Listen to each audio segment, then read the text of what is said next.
예, 안녕하세요. สวัสดีครับ 예, 오늘 성경 말씀 먼저 읽겠습니다. จะขอดูพระคำก่อนนะครับ 전도서 2장 말씀 읽겠습니다. ในพระคำปัญญาจารย์บทที่2ครับ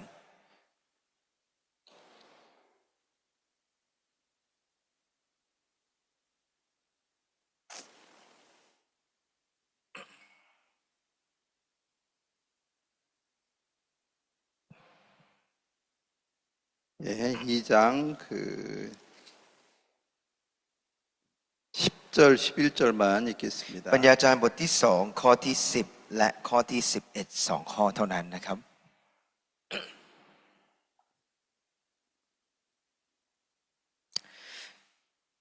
สิ่งใดๆที่นายตาของข้าพเจ้าอยากเห็นข้าพเจ้าก็ไม่ปิดบังข้าพเจ้าไม่ได้ห้ามใจจากความสนุกสนานใดๆเพราะใจข้าพเจ้าพบความเพลิดเพลินในบรรดางานของข้าพเจ้าและนี่เป็นรางวัลจากงานของข้าพเจ้าแล้วข้าพเจ้าหันมาดูบรรดาสิ่งที่มือข้าพเจ้ากระทำและความเหน็ดเหนื่อยที่ข้าพเจ้าทุ่มเทลงไปและดูเถิดทุกอย่างก็อนิจจังคือกินลมกินแล้งและไม่มีประโยชน์อะไรภายใต้ดวงอาทิตย์ 예. 오늘 여러분들이 이렇게 많이 이렇게 참석해 주셔서 감사합니다. ก็ต้องขอบคุณสำหรับทุกคนที่ได้มาร่วมงานในวันนี้เยอะแยะมากมายเลยครับ 3일 동안 우리가 이제 집회를 하는데요. ตลอด3วันนี้เราก็จะมีงานอบรมฟังพระคำนะครับ 아마 이 3일이 여러분의 인생에서 가장 행복한 시간이 되기를 바랍니다. ก็หวังว่าช่วง3วันนี้จะเป็นช่วงเวลาที่มีความสุขที่สุดในชีวิตของเรานะครับ 자, 저는 이제 어렸을 때 그런 생각을 했습니다. ตอนผมเป็นเด็กๆเนี่ยตอนนั้นผมเคยคิดอย่างนี้ครับ 왜 사는 거야? เราจะมีชีวิตอยู่ไปทำไม 뭘 위해서 진짜 사는 ใช้ 거지? ชีวิตอยู่ไปเพื่ออะไร 누구에게 물어봐도 정확한 대답을 해주는 사람이 없죠. ไม่ว่าถามใคร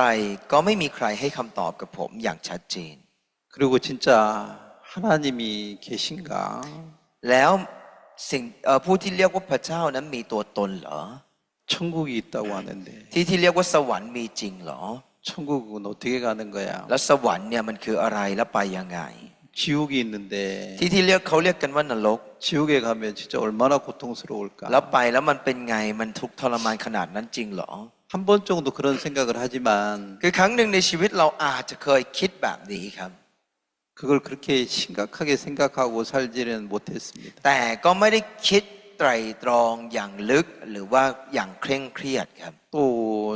이걸 정확히 가르쳐주는 사람이 없으니까 แล้วก็ไม่มีใครมาอธิบายและบอกเราอย่างชัดเจนด้วย 그냥 내 생각 안에서 이제 하나님이 있겠지 뭐 하고 이제 그냥 막연한 생각을 믿고 살았죠. จึงได้แต่คิดแบบลวกๆลอยๆผ่านๆไปก็คงมีละมั้งก็คงใช่ละมั้งอะไรอย่างนี้ 근데 진짜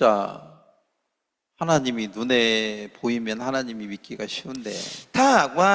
ผู้ที่เรียกว่าพระเจ้านั้นมองเห็นด้วยตาก็คงจะเชื่อได้ง่ายครับ 눈에 안 보이니까 แต่ปัญหาคือมองไม่เห็นด้วยตา 하나님을 믿기 진짜 어렵죠. การจะเชื่อพระเจ้านั้นจึงเป็นเรื่องยากมากๆครับ 근데 성경을 읽어보니까 เพราะอ่านดูในพระคัมภีร์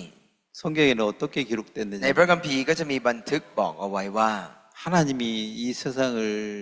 창조하셨대요. พระเจ้าเนี่ยได้สร้างสรรพสิ่งบนโลกนี้ 우리가 이제 보고 있는 해와 달과 별들도 하나님이 창조하셨고 ไม่ว่าจะเป็นดวงอาทิตย์ดวงจันทร์ดวงดาวก็เป็นพระเจ้าที่สร้าง 뭐 땅에 있는 나무들도 하나님이 창조해 주셨고 ไม่ว่าจะเป็นต้นไม้ที่ถูกปลูกไว้ตามดิน 공중에 나는 새도 하나님이 창조하셨습니다. หรือจะเป็นนกที่บินอยู่บนท้องฟ้า 또 바다 속에 있는 물고기들 แล้วก็ปลาที่แหวกว่ายกันตามทะเล 이런 모든 걸 이제 하나님이 창조해 주셨습니다. ทุกสิ่งทุกอย่างเหล่านี้บอกว่าพระเจ้าเป็นผู้สร้างครับ 근데 하나님이 왜 이렇게 많은 만물을 창조하셨을까? แล้วทำไมพระเจ้าจึงได้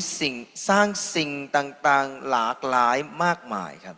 무엇을 위해서 하나님이 창조한 ก็ทำ 거야? ไมต้องสร้างอะไรมาเยอะแยะเลยเพื่ออะไร 뭘 가르쳐 주려고 하나님이 창조한 거야? แล้วพระเจ้าอยากบอกและสอนอะไร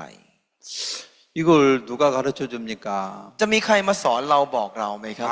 아무도 이걸 정확히 가르쳐 주는 사람은 없습니다. ไม่ค่อยมีใครเลยครับ ไม่มีใครจะมาอธิบายและบอกเหตุผลอย่างชัดเจน 근데 이 성경에 이제 보니까 이런 말씀이 있습니다. แต่พอดูในพระคัมภีร์มันมีเขียนไว้นะครับ 로마서 말씀을 하나 ใน 보겠네요. พระคัมภีร์โรมจะมีเขียนไว้แบบนี้ด้วยครับ 로마서 1장을 읽는데요. ในพระคัมภีร์โรมบทที่หนึ่งนะครับ 20절 읽겠습니다. โรมบทที่หนึ่งข้อที่20นะครับ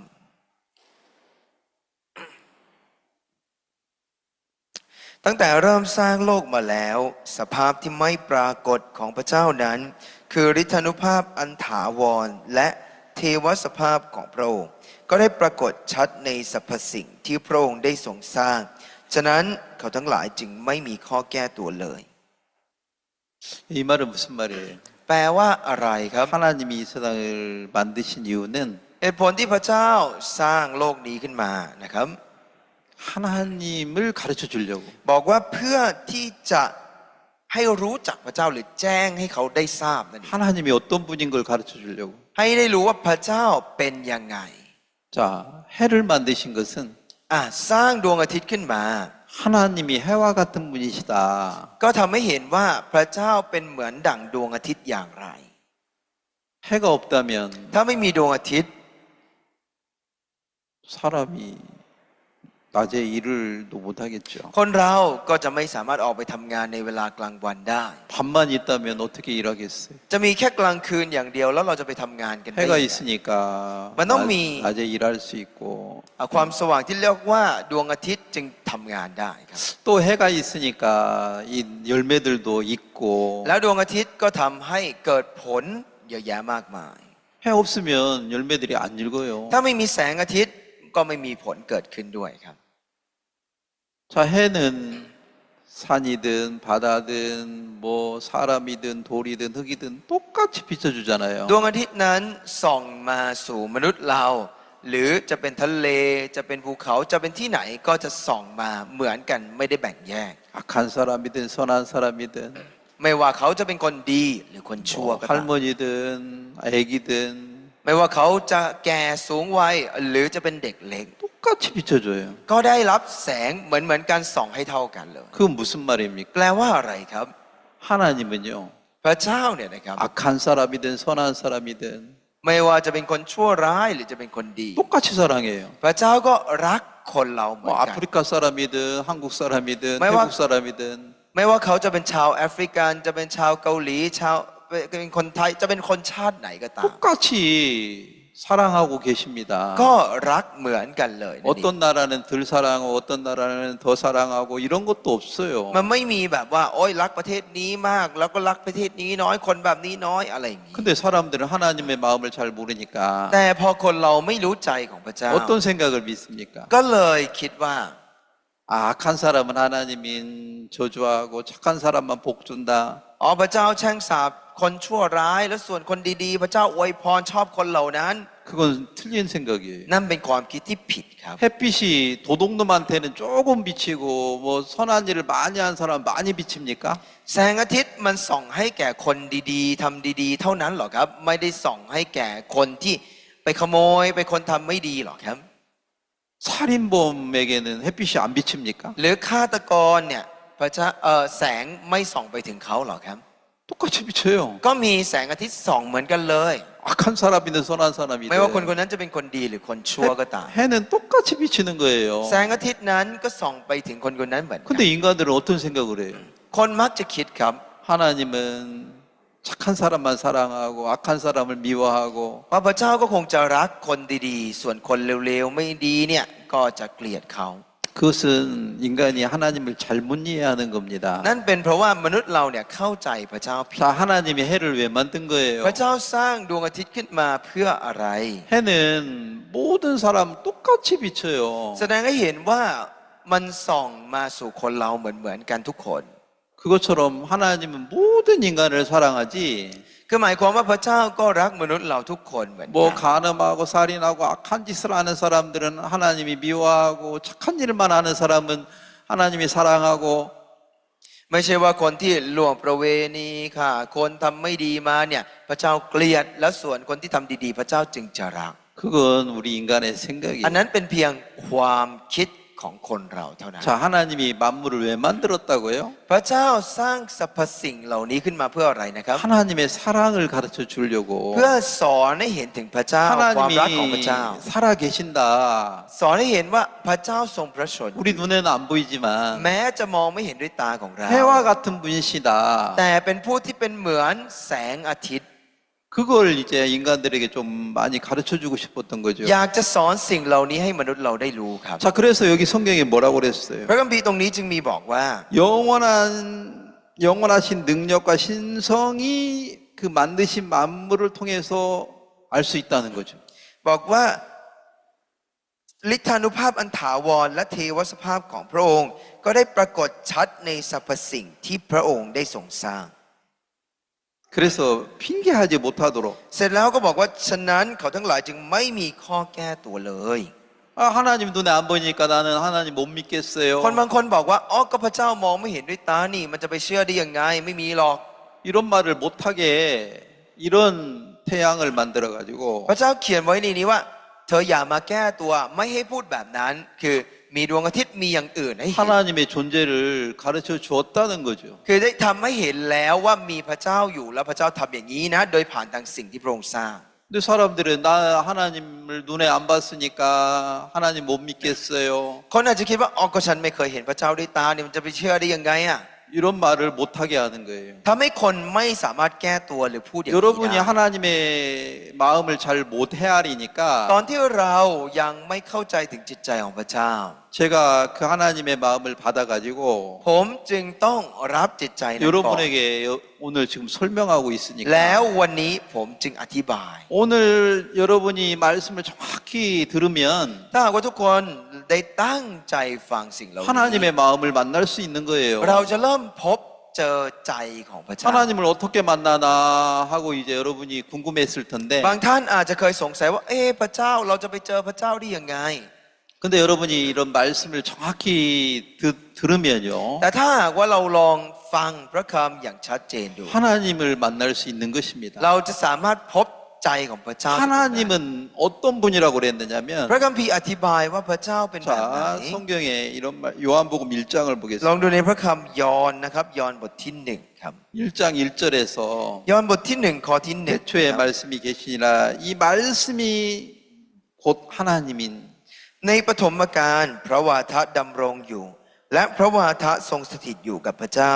และพระวาทะทรงเป็นพระเจ้า 여기 마지막 부분이 뭐라고 그랬어요? ส่วนสุดท้ายตรงนี้บอกว่ายังไงนะครับ 하나님의 말씀이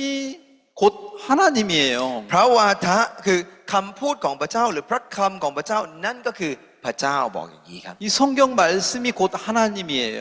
พระคำหรือพระคำที่เรากำลังพูดคุยกันอยู่นี่คือพระเจ้านั่น 그러니까 여러분들이 3일 동안 말씀을 정확히 들으면요. หมายความว่าตลอด3วันนี้ถ้าเราลองตั้งใจฟังอย่างชัดเจน 하나님을 정확히 만날 수 있다는 얘기입니다. เราจะสามารถพบพระเจ้าจากตรงนั้นได้นั่นเองครับ 우리 눈으로 볼 수 없지만 ไม่ได้เห็นด้วยตาของเรา 이 말씀을 그대로 믿으면 แต่เมื่อตอนที่เราฟังและเชื่อตามพระคำที่บอกตรงนี้ 하나님을 만날 수 있어요. เราก็จะสามารถพบพระเจ้าในนั้นได้ 편지는 뭐예요? เหมือนจดหมายฉบับหนึ่ง 한국에 있는 우리 형님이 나한테 편지를 쓰면 ถ้าหากว่าพี่ชายของผมที่อยู่เกาหลีเขาเขียนจดหมายส่งมาถึงผม 내가 편지를 읽으면 ผมก็อ่านจดหมายฉบับนั้น 아 형님이 뭘 원하는구나. แล้วรู้ว่าอ๋อพี่ชายเขาต้องการแบบนี้ 아 형님이 이제 내가 이제 한국에 곧 갈 텐데 อ๋ออีกไม่นานเดี๋ยวเราจะไปเกาหลีแล้ว 오면은 형님 집에 오라고 하는구나. อ๋อพี่อยากให้มาแวะที่บ้านของพี่นี่เอง 안 만났지만 แม้เราจะยังไม่ได้พบพี่ 서로 이제 몸이 왔다 갔다 지금 할 수 없는 แม้ 상황에 กายยังไม่ได้ไปเจอกันยังไม่ได้ไปเห็นหน้ากัน 편지를 받으면 แต่พอเราได้รับจดหมายหรือสารนั้น 그 형님의 마음을 만나는 เรา 거예요. ก็จะได้พบกับพี่ในใจเรียบร้อย 이 성경이 말씀은요 สิ่งที่เรียกว่าพระคัมภีร์นะครับ 편지와 같은 거예요. เป็นเหมือนกับจดหมาย 하나님이 오래 전에 우리 인간에게 편지를 보낸 거예요. พระเจ้าเนี่ยได้ส่งจดหมายมาหาเราเมื่อนานมาแล้วนะ 그래서 우리가 이 하나님의 말씀을 그대로 이렇게 믿으면 하나님을 만날 수 แล้ว 있다는 เมื่อตอนที่ 얘기입니다. เราฟังแล้วเราเชื่อตามที่พระคำนี้บอกเนี่ยเราก็จะสามารถพบพระเจ้าตรงนั้นได้นั่นเอง 자, 저는 제가 지금 무슨 얘기를 하려고 시작했냐면 ผมกำลังอยากบอกเรื่องอะไร 하나님이 세상을 창조하셨다고 성경이 기록됐어요. พระคัมภีร์มีเขียนบอกเอาไว้ครับว่าพระเจ้าทรงสร้างแผ่นดินโลกนี้ 왜 만드셨을까? แล้วพระเจ้าสร้างมาเพื่ออะไร 하나님이 왜 만들었어요? ทำไมพระเจ้าถึงได้สร้าง 하나님이 인간을 잘 사랑했습니다. พระเจ้าเนี่ยรักมนุษย์เราที่สุดเลยครับ 만물 중에서 จากสรรพสิ่งที่พระเจ้าสร้าง 새, 뭐 짐승 이런 어떤 물고기 이런 어떤 것보다도 하나님은 인간을 사랑했어요. ไม่ว่าจะเป็นนกจะเป็นปลาจะเป็นสัตว์บก คือพระเจ้าเนี่ยรักมนุษย์ที่สุดยิ่งกว่าสิ่งอื่นใดครับ 자, 하나님은 이 세상을 누구를 위해서 만든 겁니까? แล้วพระเจ้าสร้างโลกนี้เพื่อใครรู้ไหมครับ 인간을 위해서. เพื่อมนุษย์นั่นเอง 인간이 살기 좋게 만들어 놓은 거예요. คือสร้างไว้ให้มนุษย์เราสามารถอยู่ได้ดีนั่นเอง 만약에 더 뜨겁게 만들었다 해봐요. ถ้าสมมติว่าพระเจ้าสร้างโลกนี้ให้ร้อนมากๆร้อนกว่านี้ 이게 무슨 말이냐면 แปลว่าอะไรครับ 해와 지구의 거리가 คือสมมติว่าระยะระหว่างดวงอาทิตย์กับโลก 조금만 ใกล้ 가까웠다면 ขึ้นอีกนิดหนึ่ง 무지 더워요. ก็จะทำให้โลกเราร้อนมากๆครับ 해와 지구가 조금 멀어졌다면 ถ้าดวงอาทิตย์กับโลกห่างไกลออกไปนิดหนึ่ง 무척 추워요. ก็จะหนาวมากเลย 그런 영하 뭐 50도, 100도도 갈 수 있어요. ที่จริงแล้วถ้าห่างไปอีกนิดนึงอาจจะติดลบเป็น50ติดลบเป็น100ทุกประเทศเลยก็ได้ 그런데 사람이 살 수 있어요? อย่างนี้คนจะอยู่ได้ไหมครับ 없어요. ไม่ได้ครับ 사람이 살 수 있는 가장 좋은 위치에 지구를 만들어 แต่ 놓은 พระเจ้า 거예요. เนี่ยนะครับตั้งให้โลกนี้เนี่ยอยู่ในที่ที่เหมาะสมและดีมากๆให้คนเราอยู่ได้นั่นเอง 그래서 인간이 이제 호흡하고 먹고 사는데 아주 좋은 모든 걸 แล้ว 갖춰놨어요. ให้มีทุกสิ่งทุกอย่างพร้อมให้มนุษย์อยู่ เช่น มีอากาศมีอาหารทุกอย่างไว้ 왜 나무를 만들었어요? พระเจ้าสร้างต้นไม้เพื่ออะไร 나무는 우리 인간에게 가장 필요한 산소를 공급해줘요. ต้นไม้เนี่ยมันก็จะให้สิ่งที่สำคัญมากๆในชีวิตเราคือสิ่งที่เรียกว่าออกซิเจนครับ 나무가 없고 그렇다면 ถ้าไม่มีต้นไม้ 사람이 호흡하기 คน 곤란. เราจะหายใจไม่ได้ครับ 나무가 있어가지고 แต่เป็นเพราะว่ามีต้นไม้ 우리가 이제 호흡하는 순간 나무에서 나오는 산소가 우리 몸에 들어와요. พอเราหายใจตอนหายใจเข้าก็จะมีออกซิเจนสูดเข้าไปข้างใน 그러면 이렇게 숨을 뱉을 때는 ตอนที่เราคายออกมา 이산화탄소가 나온대요. จะออกมาเป็นคาร์บอนไดออกไซด์ครับ 근데 이걸 누가 먹어요? แล้วคาร์บอนไดออกไซด์เป็นอาหารของใครใครกิน 나무가 먹는데. ต้นไม้เนี่ยมันจะเอาคาร์บอนไดออกไซด์เข้าไป 그리고 이산화탄소를 나무가 먹어가지고 คือต้นไม้มันจะเอาคาร์บอนไดออกไซด์ที่คนเราเอาออกมาเนี่ยกินเข้าไป 거기서 산소를 많이 เสร็จ 공급해요. แล้วต้นไม้ก็จะเหมือนผลิตออกซิเจนจากตรงนั้นคายออกมานั่นเอง 그래서 우리 인간이 이렇게 건강하게 살아요. คนเราจึงสามารถอยู่ได้ครับ 한국에 가면요. ถ้าไปที่เกาหลีใต้ 요새 어떤 일이 많으냐면 ช่วงนี้มีเรื่องอะไรเยอะรู้ไหมครับ 소나무 숲을 막 걸어 다니는 사람이 무척 ช่วง 많아요. นี้จะมีคนชอบไปเดินในหมู่ต้นไม้ในป่าต้นไม้ต้นสนเนี่ยกันเยอะมาก 왜요? เพราะอะไร 또 이런 소나무 숲을 걸어 다니면 ถ้าหากว่าเดินในป่าสน 암이나 이런 병이 사라진대요. เขาบอกว่ามันจะช่วยให้หายจากโรคหลาย ๆ อย่าง ไม่ว่าจะเป็นโรคมะเร็งมันก็จะช่วยบรรเทาได้ 맨발 벗고 땅을 걸어 다니면 ช่วงนี้จะฮิตเรื่องอะไรก็คือถอดรองเท้าแล้วก็เดินเท้าเปล่าบนดิน 건강해진대요. มันจะช่วยทำให้ร่างกายคนเราแข็งแรงขึ้นครับ 이렇게 자연하고 가까워지면 คือเมื่อร่างกายเราใกล้ชิดกับธรรมชาติเนี่ยนะครับ 병이 없어진다. มันจะช่วยทำให้โรคเนี่ยมันหายไป 짐승이 병 걸려서 죽는 경우 많이 없죠. เราลองคิดดูพวก สัตว์เนี่ยนะครับสัตว์ป่าเนี่ยมันจะแทบไม่เป็นโรคตายครับ 짐승 병원이 별로 없죠. เราจะไม่มีโรงพยาบาลสัตว์ป่าอะไรอย่างงี้ไม่มีนะครับ 근데 왜 인간에는 지금 병원이 많아요? แต่คนเราเนี่ยโรงพยาบาลเพียบเลยเต็มประเทศเลย 신발이 많이 만들어져. ตั้งแต่ตอนที่เราเริ่มมีรองเท้า 아파트가 많이 만들어져. เริ่มมีอพาร์ตเมนต์เต็มเลยนะครับมีตึกอาคาร 그런 데서 살으니까 คนเราอยู่ในที่แบบนี้ 병이 쉽게 걸린대요. ยิ่งเป็นยุคสมัยที่เป็นโรค 그래서 ง่ายกว่าแต่ 사람들이 ก่อน 이제 자연으로 돌아가자. ยุคสมัยนี้ก็เลยฮิตการกลับไปอยู่กับธรรมชาติ 그래서 한국에 가면 신발 안 신고 막 걸어 다니는 ถ้าไป 사람들이 เกาหลีช่วงนี้นะครับจะเจอคนที่เดินบนดินแบบเท้าเปล่ากันบ่อย 시내에 그런 게 아니고 시내에는 그런 사람 없는데 ๆคือแต่ในเมืองในบนถนนคงไม่มีคนแบบนั้นนะครับ 운동하려고 막 신발 벗고 산에 돌아다니는 사람 무척 แต่ 많아요. มันจะมีลู่ให้เขาเดินหรือไม่ก็เดินบนภูเขาแบบออกกำลังกายมันจะมีทางพวกนี้ 야, 이제 사람들이 이제 이 사실을 조금씩 깨닫게 돼요. แล้วคนก็เริ่มตระหนักรู้ว่าอ๋อมันมีความจริงเรื่องนี้ 자,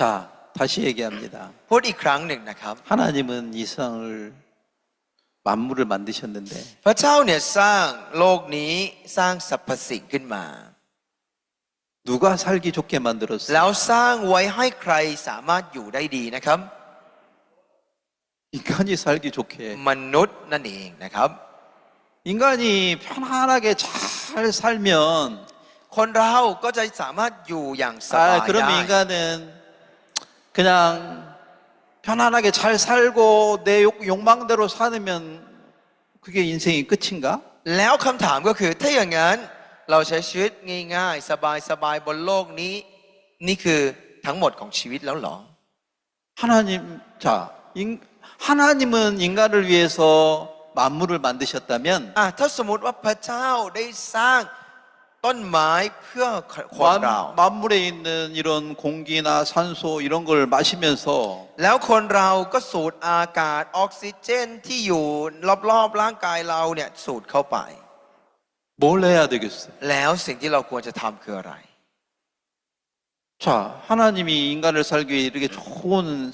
만물을 만드셨는데 โอเคครับ พระเจ้าได้สร้างสรรพสิ่งเยอะแยะมากมาย เพื่อให้มนุษย์อยู่อาศัยได้ 자, 예를 들면 사람이 살기 좋은 집을 만들었어요. สมมตินะครับ เราเนี่ยสร้างบ้านให้คนอยู่ สร้างบ้านที่ดีมากเลย 좋은 사무실을 만들었어요. สร้างออฟฟิศที่ดีมากก็ได้ 근데 일도 안 하고 매일 잠만 잔다면 แต่สมมติว่าเราสร้างมาแล้วไม่ทำงานที่นั่นเลย อุตส่าห์สร้างออฟฟิศแต่ว่าได้แต่นอนอยู่ออฟฟิศทั้งวัน 무슨 가치가 있어요? อย่างนี้เนี่ยมันก็จะไม่มีค่าของคำว่าออฟฟิศใช่ไหมครับ 왜 좋은 집을 만들고 좋은 사무실을 만들어요? เราสร้างบ้านดีๆ สร้างออฟฟิศดีๆ มันมีจุดมุ่งหมายมันมีเหตุผลของมันเพื่ออะไร 일하기 좋게. มันมีที่ทำงานต่างหากที่ทำงานได้ดี 왜 에어컨을 놔요? 왜 에어컨을 놨어요? เราเนี่ยมีแอร์ไว้มีไว้เพื่ออะไร 일 잘하라고. เพื่อให้สามารถมีสมาธิในการทำงานได้ดี 자, ขึ้น 오늘 여기도 이렇게 건물을 잘 져가지고 เราสร้างอาคารนี้ขึ้นมาอย่างดี 에어컨도 놔놓고 มีแอร์หลายตู้หลายเครื่อง 왜 이렇게 이런 시설을 잘해놨어요? ทำไมถึงได้ตั้งระบบไว้อย่างดีแบบนี้ 뭐 하기 위해서? เพื่ออะไรนะครับ 말씀 잘 들으라고. เพื่อให้ทุกคนสามารถตั้งใจและมีสมาธิในการฟังพระคำได้ 근데 이렇게 에어컨 켜주고 그러는데 สมมติว่าเปิดแอร์ให้ทุกคนนั่งแบบสบายๆฟังได้แล้ว 계속 차요. แต่ยิ่งทำให้หลับ 에어컨을 잠자라고 켜놓은 건가? โอ้โหตกลงแล้วตั้งแอร์ไว้เพื่อให้สามารถหลับสบาย 그 사람은 왜 에어컨을 틀어주지를 몰라. ถ้าอย่างนั้นมันจะผิดเป้าหมายที่ตั้งแอร์ขึ้นมามันไม่รู้เหตุผล 아, 진짜 이 건물 유지하려니까요. รู้ไหมครับ อาคารนี้แต่ละเดือนเราจะอยู่ได้เนี่ย 전기세하고 물세만요. ค่าไฟกับค่าน้ำเนี่ย 한 달에 얼마 나오는 줄 เดือ 알아? นหนึ่งเราเสียค่าไฟค่าน้ำรวมเท่าไหร่รู้ไหมครับ 능세 시문바 나와. 140,000 บาทต่อเดือน 얼마나 지금 비싸게 해가지고 여러분을 지금 모시는 줄 โอ้ 알아요? รู้ไหมครับว่าแพงขนาดไหนในการอยู่ในการทำให้พวกคุณทุกคนมาอยู่ที่นี่ได้ 아, 에어컨 시원하다고 잘래요? บางคนโอ้แอร์เย็นสบายนอนดีกว่า 돼지는 그렇게 하겠죠. ถ้าเป็นสุกรก็ช่างเขาคือ เขาก็เรื่องของเขานะครับ 왜 주인이 먹여주고 입혀주는지 잘 모르고 잠만 자겠죠. เพราะว่าสุกรมันมีเป้าหมายของมันไม่รู้ว่าเจ้านายให้กิน ให้มันได้แบบได้อะไรบางอย่างเพื่ออะไร มันก็นอนอย่างเดียวนะครับ 자, 성경 하나만 더 ลอง 읽겠습니다. ดูในพระคัมภีร์อีกสักนิดหนึ่งนะครับ 이사야 45장을 읽겠습니다. ในพระคัมภีร์อิสยาห์บทที่ 45 นะครับ 45장 อิสยาห์บทที่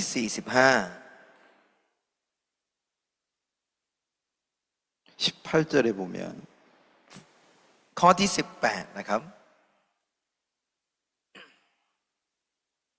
เพราะพระเจ้าผู้ทรงสร้างฟ้าสวรรค์พระองค์คือพระเจ้า ผู้ทรงปั้นแผ่นดินโลกและทำมันไว้ พระองค์ทรงสถาปนามันไว้ พระองค์ไม่ได้ทรงสร้างมันไว้ให้ยุ่งเหยิง พระองค์ทรงปั้นมันไว้ให้มีคนอาศัย ตัดดังนี้ว่า เราคือพระเจ้าและไม่มีอื่นใดอีก 자, 이게 무슨 말이냐면 อันนี้แปลว่าอะไรครับ 하나님이 이 세상을 창조하셨는데 พระเจ้าเนี่ยได้ทรงสร้างโลกนี้ครับ 아무 의미 없이 헛되이 창조한 게 아니고 แล้วไม่ได้สร้างโดยไม่มีความหมายอะไรเลยเปล่าประโยชน์อะไรอย่างนั้น 인간 하나님이 이 세상을 만물을 창조한 것은 인간이 살게 하기 위해서 แต่ที่พระเจ้าสร้างโลกนี้ขึ้นมาเพื่อให้มนุษย์เราเนี่ยมีชีวิตอยู่ตรงนั้น 그럼 우리 인간은 뭘 해야 ถ้าอย่าง 되겠어요? นั้นมนุษย์เราควรจะทำอะไร 여기 자 여기 뭐라고 했느냐면 ในนี้ก็มีเขียนไว้ 사람으로 거하게 하신 자니라. บอกว่าพระองค์ทรงปั้นเอาไว้ให้มีคนอาศัย คือสร้างเอาไว้ให้มีคนอาศัย 그리고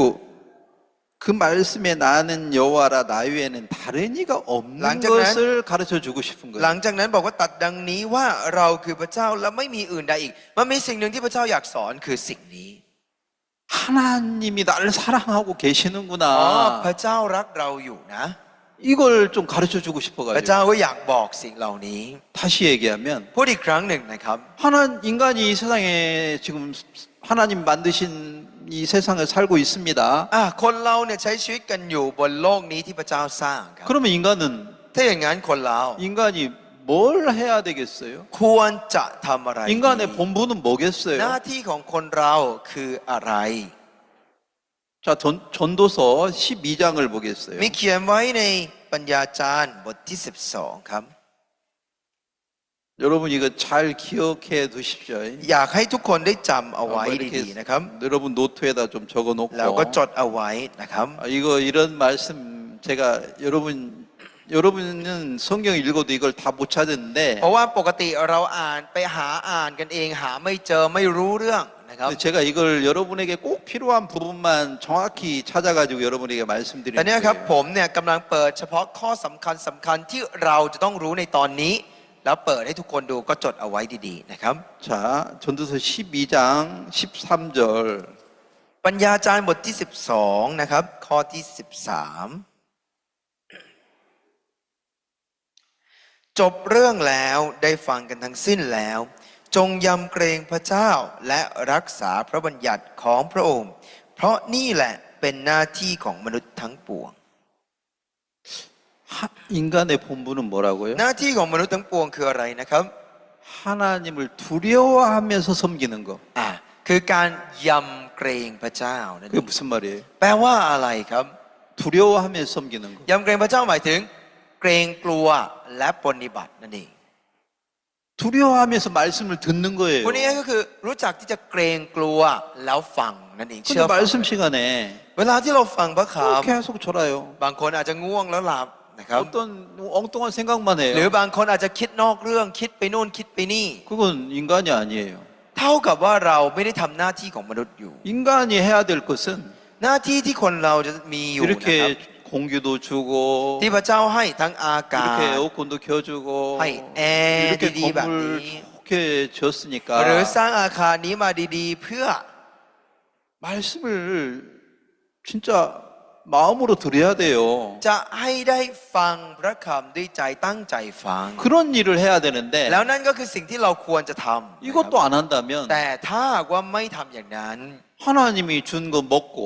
หมายความว่าเรากินในสิ่งที่พระเจ้าให้ 아무 일도 안 하는 거죠. แต่เราก็เฉยๆไม่ทำอะไรตามหน้าที่เลย 하나님이 이렇게 아름다운 만물을 지어가지고 พระเจ้าสร้างสรรพสิ่งงดงามบนโลกนี้ 인간을 이 세상에 살도록 만들어 เพื่อ 놨어요. ให้มนุษย์เราใช้ชีวิตบนโลกนี้ 그럼 우리 인간은 뭘 해야 ถ้าอย่าง 되겠어요? นั้นมนุษย์เราควรจะทำอะไรดี 하나님을 경외하면서 사는 거예요. ควรจะใช้ชีวิตโดยยำเกรงพระเจ้า 하나님과 이렇게 하나가 되어서 살아야 คือ 되는데 ใช้ชีวิตโดยเป็นหนึ่งเดียวกับพระเจ้า 하나님은 사랑 안 하고 แต่เรากลับไม่ได้สนใจพระเจ้าไม่ได้รักพระเจ้าเลย 우상 섬기고 บางคนมากมายก็ไปปฏิบัติรูปเคารพต่าง 우상 섬긴다는 건 뭐예요? ๆปฏิบัติรูปเคารพแปลว่าอะไรรู้ไหมครับ 매일 뭐 노름하고 방건 아직은 마약하고 รูปเคารพที่เรียกว่าการพนันก็ได้นะครับ 뭐 간음하고 이렇게 맨날 살아요. หรือว่าการร่วมประเวณีการชอบมีชู้อะไรอย่างนี้ 시간만 อันนี้เป็น 있으면 สิ่งที่เราชอบ 술 먹고 간음하고 บางคนเรื่องเหล้าเรื่องของการไปอยู่กับผู้หญิงอะไรอย่างเงี้ยนะครับ 그거 뭐예요? แปลว่าอะไร 나를 섬기는 거지. แปลว่าเราเนี่ยชอบปฏิบัติเรา 먹고 그냥 잠만 자는 거예요. คือกินแล้วก็นอน 먹는 것은 ที่เรากินเนี่ยนะครับ 일을 하려고 하는 เพื่ 거예요. อที่เราจะได้ทำงานได้ 일이 뭐예요? งานนั้นคืออะไร 하나님을 섬기는 일을 우리 인간이 하는 หน้า 건데 ที่เราเนี่ยคือการปฏิบัติพระเจ้า 근데 그런 일을 안 한다면 แต่ถ้าคนเราไม่ทำสิ่งนั้น 이 세상을 하나님이 만든 아무런 의미가 없단 말이에요. มันก็จะกลายเป็นความหมายที่พระเจ้าสร้างมาเนี่ยมันไร้ความหมายหรือเปล่าประโยชน์ 자, 정리하겠습니다. เราลองมาย่อเรื่องนี้ลงมานิดหนึ่งนะครับ 하나님이 세상을 창조하셨습니다. เราหมายความว่าพระเจ้าสร้างโลกนี้นะครับ 왜요? เพราะอะไรนะครับ 인간을 이 세상에 살게 하기 위해서. เพื่อให้มนุษย์เราสามารถมีชีวิตอยู่บนโลกนี้ได้ 그럼 인간은 뭘 해야 되는 게 인간의 본분이에요? ถัดมาก็คือ พระเจ้าให้หน้าที่คนเราให้เราทำอะไรครับ 하나님을 경외하는 거예요. ให้เราได้ยำเกรงพระเจ้า 근데 중요한 거는 แล้วที่สำคัญ 하나님을 어떤 사람이 경외하겠어요? คือใครคนไหนครับที่จะยำเกรงพระเจ้า 죄가 있는 상태에서는 ในสภาพที่เรายังมีบาปอยู่ 하나님과 하나가 될 수 ตอน 없어요. นั้นเราจะเป็นหนึ่งเดียวกับพระเจ้าเนี่ยไม่ได้ 하나님과 하나가 되려면 ถ้าเราอยากจะอยู่กับพระเจ้าเป็นหนึ่งเดียวกับพระเจ้า 여러분 마음속에 있는 죄가 사해져야 돼요. ปัญหาก็คือต้องเป็นบาปครับบาปที่อยู่ในใจของเราที่ต้องล้างออกไป 근데 우리 인간들은요, คนเรา 죄를 너무 좋아해요. ดันชอบสิ่งที่เรียกว่าบาปมาก 음탕한 마음 버리려고 하지도 않고 ๆ ความลามกที่เกิดขึ้นในใจก็ไม่คิดจะทิ้ง 뭐 마약하는 거 이런 거 버리려는 마음도 없어요. หรือใจที่อยากเสพยาเราก็ไม่มีใจจะเลิกหรือว่าใจจะทิ้ง 그래서 내 마음대로 많이 사는 거예요. เพราะฉะนั้นคนจึงอยากใช้ชีวิตแบบไหนคือตามใจตัวเอง 자, 제가 오늘 더 얘기하고 싶은 건 뭐냐면, สิ่งที่ผมอยากจะบอกในวันนี้อีก 자, ก็คือ 인간은 뭘 위해서 살아야 어떻게 살아야 진짜 행복할까? มนุษย์เราจะต้องใช้ชีวิตเพื่ออะไรและใช้ชีวิตยังไงถึงจะมีความสุขนั่นเอง 자, 인간은 진짜 이렇게 세상에 좋은 집 짓고 좋은 차 타고 그냥 이렇게 살다가 죽으면 끝인가? เราสร้างบ้านดีๆ มีรถดีๆ ขับรถได้อาศัยอยู่ที่บ้าน แค่นี้จบแล้วเหรอครับชีวิตเรา 하나님이 인간을 이 세상에 70년을 살게 했는데 มนุษย์เราใช้ชีวิตอยู่โดยเฉลี่ยประมาณสัก70 ปี 죽으면 แล้ววันหนึ่งเราตาย 인간 어디로 가나? แล้วมนุษย์เราจะไปอยู่ที่ไหน 죽으면 끝인가? จบหลังจากตายแล้วจบเลยหรือเปล่า 우리 인간은 어디서 왔어요? ถ้าอย่างนั้นเราก็ต้องดูว่าแล้วมนุษย์มาจากไหน 하나님께서 왔어요. มนุษย์เราเนี่ยมาจากพระเจ้าครับวิญญาณนั้น 그럼 우리 죽으면 ถ้าอย่างนั้นถ้าคนเราตายก็ต้องกลับไปไหน 누구에게로 가야 돼? จะต้องกลับไปที่ไหนเหมือนเดิม 하나님께로 ก็คือ 가야 ต้องกลับไป 돼요. หาพระเจ้ามาจากไหนก็ต้องไปทางนั้น 근데 그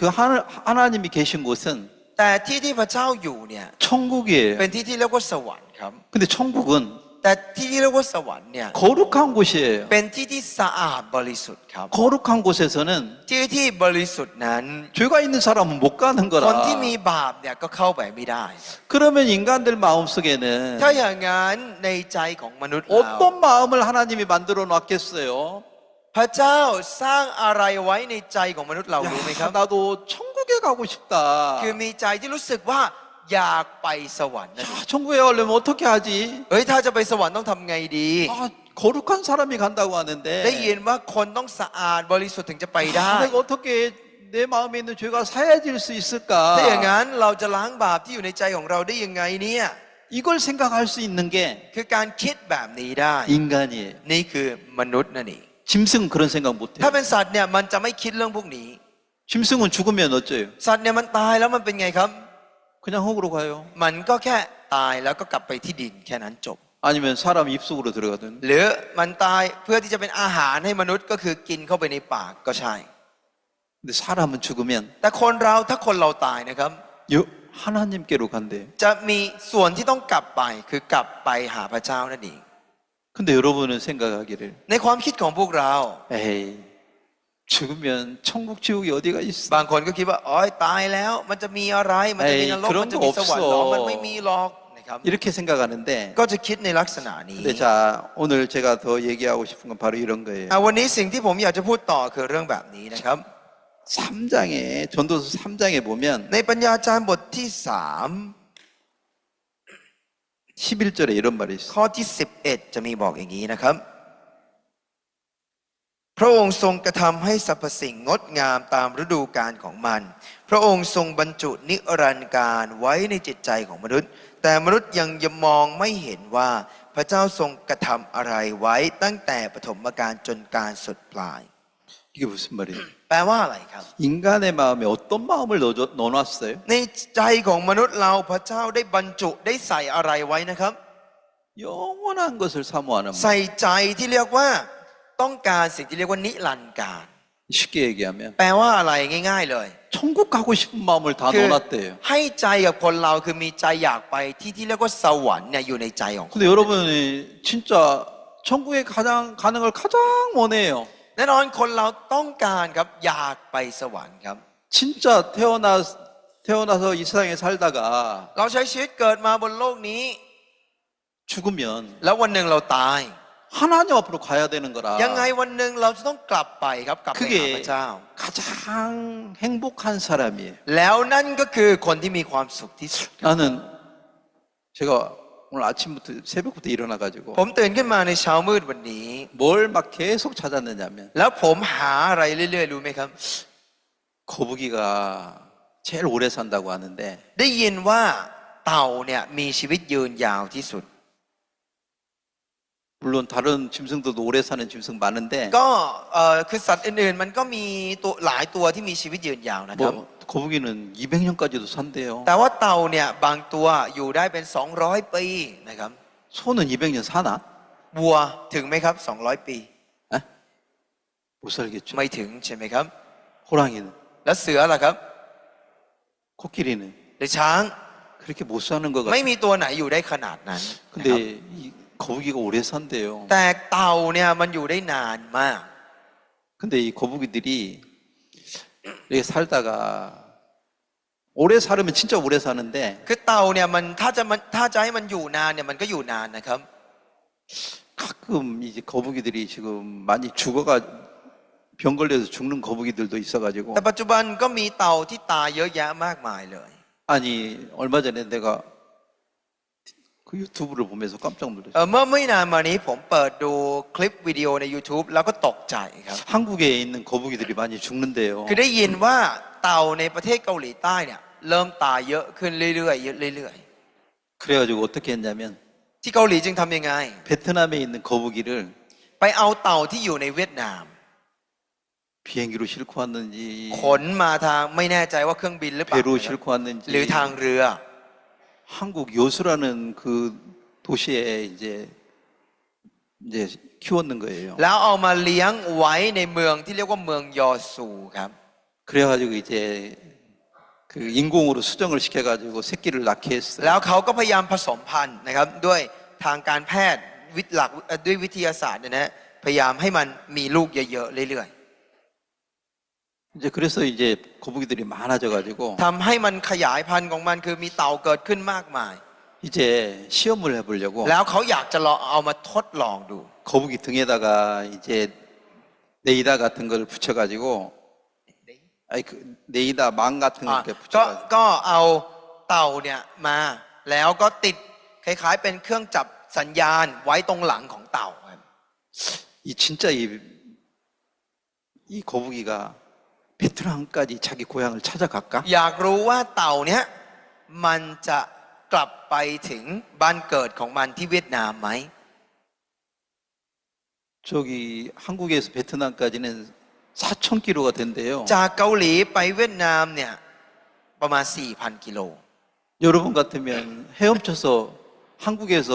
태국까지 오라면 오겠어요? ถ้าเป็นคุณจะทำไงครับ จะให้ว่ายน้ำจากไทยไปเกาหลี อย่างนี้จะไปไหมครับ 갈 수 있어요? ไปได้ไหมครับ 가다가 죽겠죠. คงตายระหว่างทางเรียบร้อยนะครับ 근데 거북이를 시험해봤어요. เขาอยากจะลองทดสอบ 이제 이렇게 인공 수정을 많이 시켜가지고 พอหลังจากขยายพันธุ์มันคือผสมพันธุ์มันเรียบร้อยแล้ว 바다에 한번 거북이들을 방류를 시켜봤어요. ก็ลองเอาเต่าพวกนี้ไปปล่อยที่ทะเลครับ 야, 이게 베트남까지 진짜 갈까? อยากรู้ว่ามันจะกลับไปที่เวียดนามไหม 베트남까지 가는데 얼마나 걸릴까? แล้วใช้เวลากลับไปเวียดนามนานเท่าไหร่ 여러분 생각에는 베트남까지 가겠어요? 못 가겠어요? คิดว่าเต่ามันจะว่ายกลับเวียดนามไหมครับ 에? 갈까요? 못 가? คิดว่าเขากลับไหมครับ 가겠죠. 안 간대? ไม่หรอฮะ 못 갈 것 같아요. อ๋อหลายคนบอกว่าไม่น่าจะกลับได้นะครับ 가다가 죽을 것 같아요. อาจจะตายระหว่างทาง 그러면 만약에 간다면 ถ้าสมมุติว่าไปได้ 며칠이나 걸릴까? คิดว่าจะใช้เวลากี่วัน 에? 누가 대답해봐요. มีใครพอเดาได้ไหมถ้าไปได้เนี่ยไปใช้กี่วัน 에?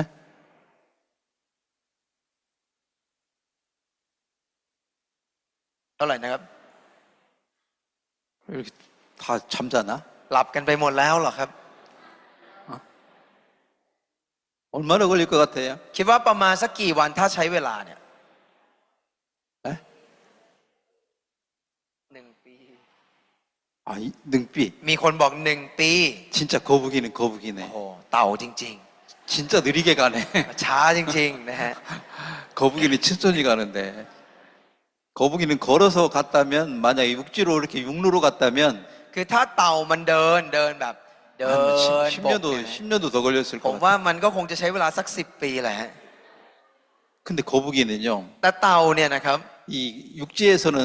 진짜 느리게 걸어서 기어서 คือ 가는데, ถ้าเป็นบนบกเนี่ยมันช้าครับมันช้า 바닷속에 딱 들어가잖아요. แต่พอมันเข้าไปอยู่ในทะเลปุ๊บเนี่ยนะฮะ มันจะว่ายนะฮะ 근데 6개월 걸렸대. ใช้เวลาทั้งหมด 6 เดือน 그리고 베트남에 자기 고향에 딱 갔대요. ไปถึงเวียดนามบ้านเกิดเลย 야, 신기해. โอ้ประหลาดมาก 모래 냄새를 맡고 간대요. เขาบอกว่าเขาเนี่ยใช้วิธีดมกลิ่นของทรายเอา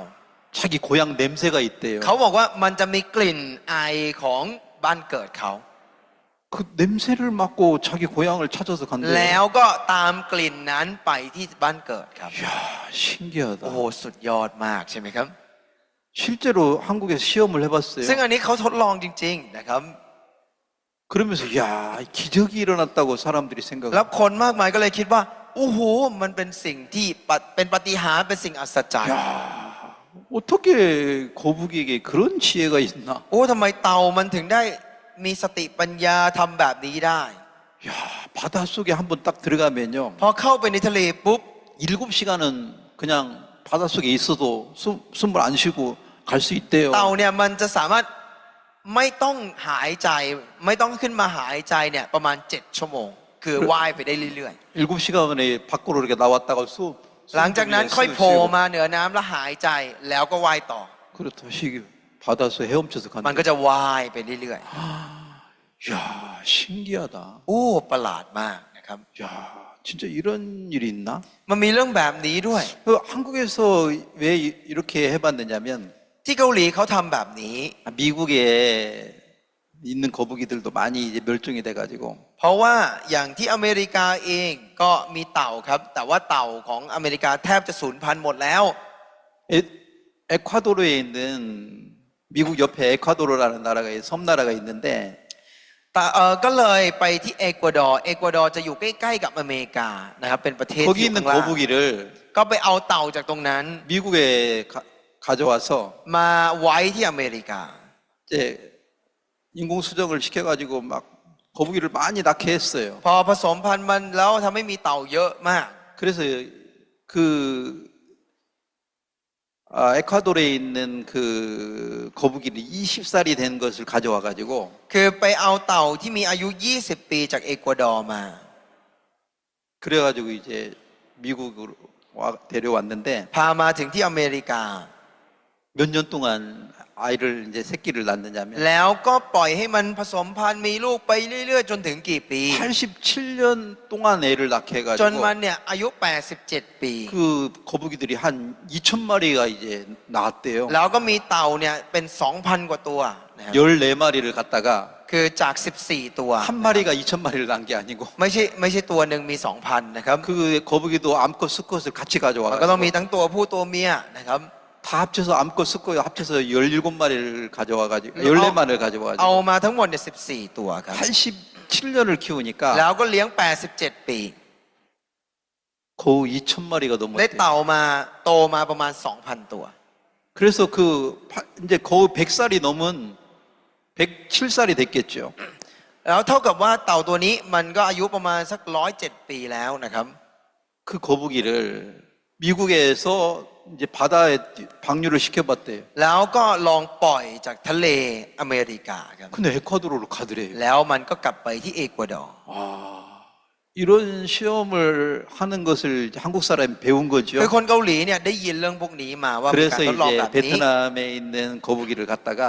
จึงได้ไปเอาเต่าที่เวียดนามมานั่นเอง 한국에서 인공 수정을 시켜놓으면 แล้วผสมพันธุ์ที่เกาหลี 그 거북이들이 자기 고향을 향해 갔다가 แล้วเต่าพวกนี้กลับไปที่บ้านเกิดครับ 여기서 태어난 거북이들이 베트남 갔다가 คือเต่าที่มันเกิดจากตรงนี้นะฮะกลับไปที่เวียดนาม 엄마 거북이가 가죠. คือพ่อแม่เต่าก็จะไปใช่ไหมครับ 그리고 그 새끼들도 같이 따라갔다가 ส่วนลูกเนี่ยลูกมันก็ตามไปด้ 한 วย 30년 후에 หลังจากนั้นผ่านไปประมาณ 30 ปี 새끼 그 거북이들은 다시 한국에 พวก 온대요. ลูกเต่าที่เกิดที่เกาหลีเนี่ยมันก็จะกลับมาที่เกาหลีค 아, รับ 그런 걸 이제 인간들이 생각해가지고 อันนี้คือสิ่งที่คนเราวิจัยและคิด 이렇게 이제 그 번식을 시키는 것을 이제 동물에게서 배우는 거예요. คือก็เรียนรู้วิธีการขยายพันธุ์ของมันคือไปสืบพันธุ์ของมันครับ 아, 인간들도 오래 살다가 보니까 คนเราเนี่ยพออยู่กันไปนาน 그 거북이한테 그런 지혜나 능력이 있는 걸 이제 알게 된 ๆ เราก็จะ 거예요. เริ่มรู้ว่าอ๋อเต่าเองมันก็จะมีความคิดแบบนี้ หรือมันมีธรรมชาติแบบนี้สติปัญญาแบบนี้ 자, 왜 내가 이런 얘기합니까? ผมเล่าเรื่องนี้เพราะอะไรรู้ไหมครับ 하나님이 거북이에게도 그런 지혜를 줬는데 ตอนที่พระเจ้าสร้างเต่าขึ้นมาเนี่ยสร้างเอาไว้ให้มันมีความคิดแบบนี้ 우리 인간에게는 มนุษย์เราเหมือนกัน 어디로 가고 싶은 마음이 만들어져 พระ 있어요. เจ้าเนี่ยสร้างมนุษย์มาทำให้เรามีใจจะกลับไปไหนรู้ไหมฮะ 에? 어디요? อยากไปไหนรู้ไหมครับ 천국이요. อยากไปสวรรค์นั่นเอง 우리 인간이 어디서 왔어요? เพราะมนุษย์เรามาจากไหน 하나님에게서 왔어요. มาจากพระเจ้า 하나님 인간을 흙으로 만들었고 พระเจ้าเนี่ยสร้างปั้นมนุษย์เราโดยดินนะครับ 그래서 ผมเคย 인간이 ดิ 이 น 사회에 살다가 เสร็จแล้วก็ให้มีชีวิตบนโลกนี้ 이 죽으면 พอคนเราตาย 죽으면 하나님께 돌아간대요. วิญญาณนี้จะต้องกลับไปหาพระเจ้า 자, 베트남 거북이들을 ถ้าเป็นเต่าที่เวียดนาม 한국에다 가다가 이제 살게 했다가 ก็ให้ไปอยู่ที่เกาหลีช่วงหนึ่ง 죽을 때 가까웠을 แต่พอ 때 มันใกล้ถึงเวลาของมันมันรู้ 바다에 สึกว่าจะตายแล้ว 한번 거북이들을 방류를 시켜봤더니 พอปล่อยเต่าพวกนี้ที่ทะเล 6개월 동안 헤엄쳐가지고 มันก็จะว่ายน้ำเป็นเวลา 6 เดือน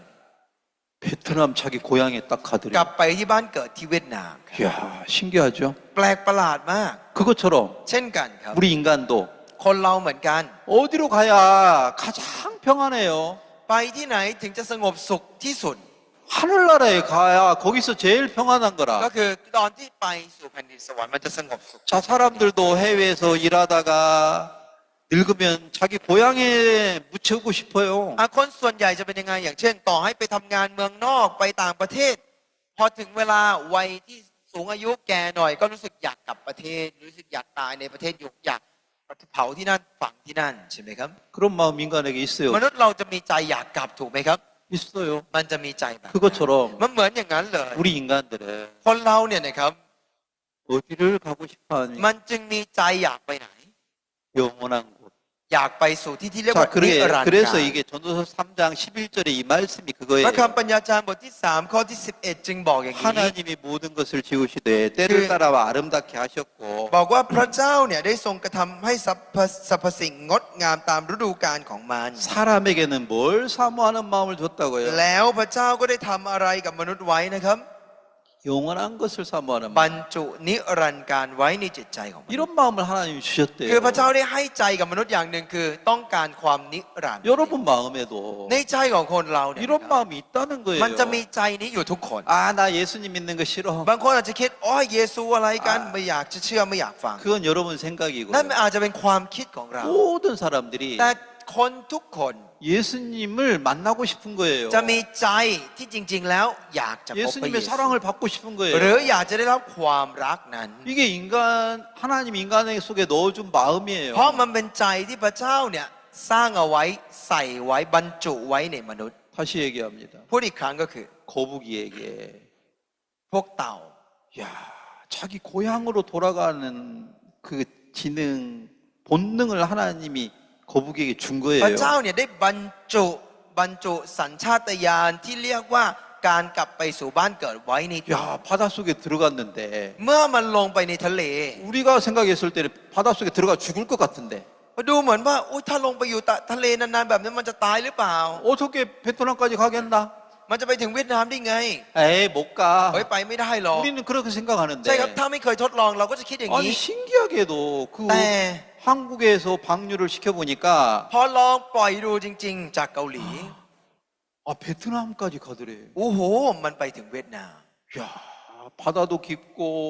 ทั้งที่ทะเลก็ลึก 어떤 때는 바다 깊숙이 들어가면 진짜 추운데 บางครั้งเนี่ยโอ้เข้าไปน้ำลึกๆใต้ท้องทะเลเนี่ยมันหนาวมากนะ 우리 ครับ 인간들은 바닷속에 빠지면 얼어 죽어버려요. คนเราถ้าอยู่ในทะเลนานๆเนี่ยแข็งตายครับ 근데 거북이는 그걸 이길 수 있는 차가운 것도 이길 수 있는 힘이 있는가 봐요. แต่เต่าเนี่ยมันคงจะมีอะไรบางอย่างที่ถูกสร้างมาแบบเอาชนะความหนาวนั้นได้ด้วย 그렇게 해서 베트남까지 갔대요. แล้วก็ว่ายไปถึงเวียดนาม 그것처럼 เช่นเดียวกันครับ 우리 인간들은 คนเรา 죽으면 뭐 천국이 어디가 있어 이건 우리 생각이고 เราอาจจะมีความคิดว่าอ๋อตายแล้วมันจะไปได้ยังไง มันจะไปสวรรค์อยู่ที่ไหน อันนั้นอาจจะเป็นความคิดเรา 근데 성경에는 이렇게 แต่ถ้า 기록됐어요. เป็นความเป็นจริง พระคัมภีร์เนี่ยบอกไว้ 자 히브리서 9장을 보겠습니다. ในพระคัมภีร์ฮีบรูบทที่ 9 นะครับ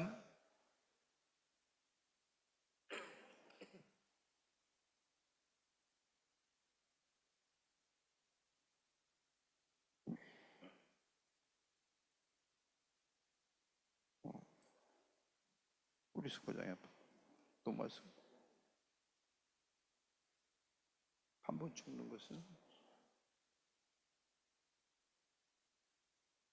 커티 29. ข้อที่ 27 27 ครับ มีข้อกำหนดสำหรับมนุษย์ไว้แล้วว่าจะตายครั้งเดียว และหลังจากนั้นก็จะมีการพิพากษาฉันใด 한 번 죽는 건 정한 거예요. มันมีสิ่งที่พระเจ้ากำหนดไว้แล้วบอกว่า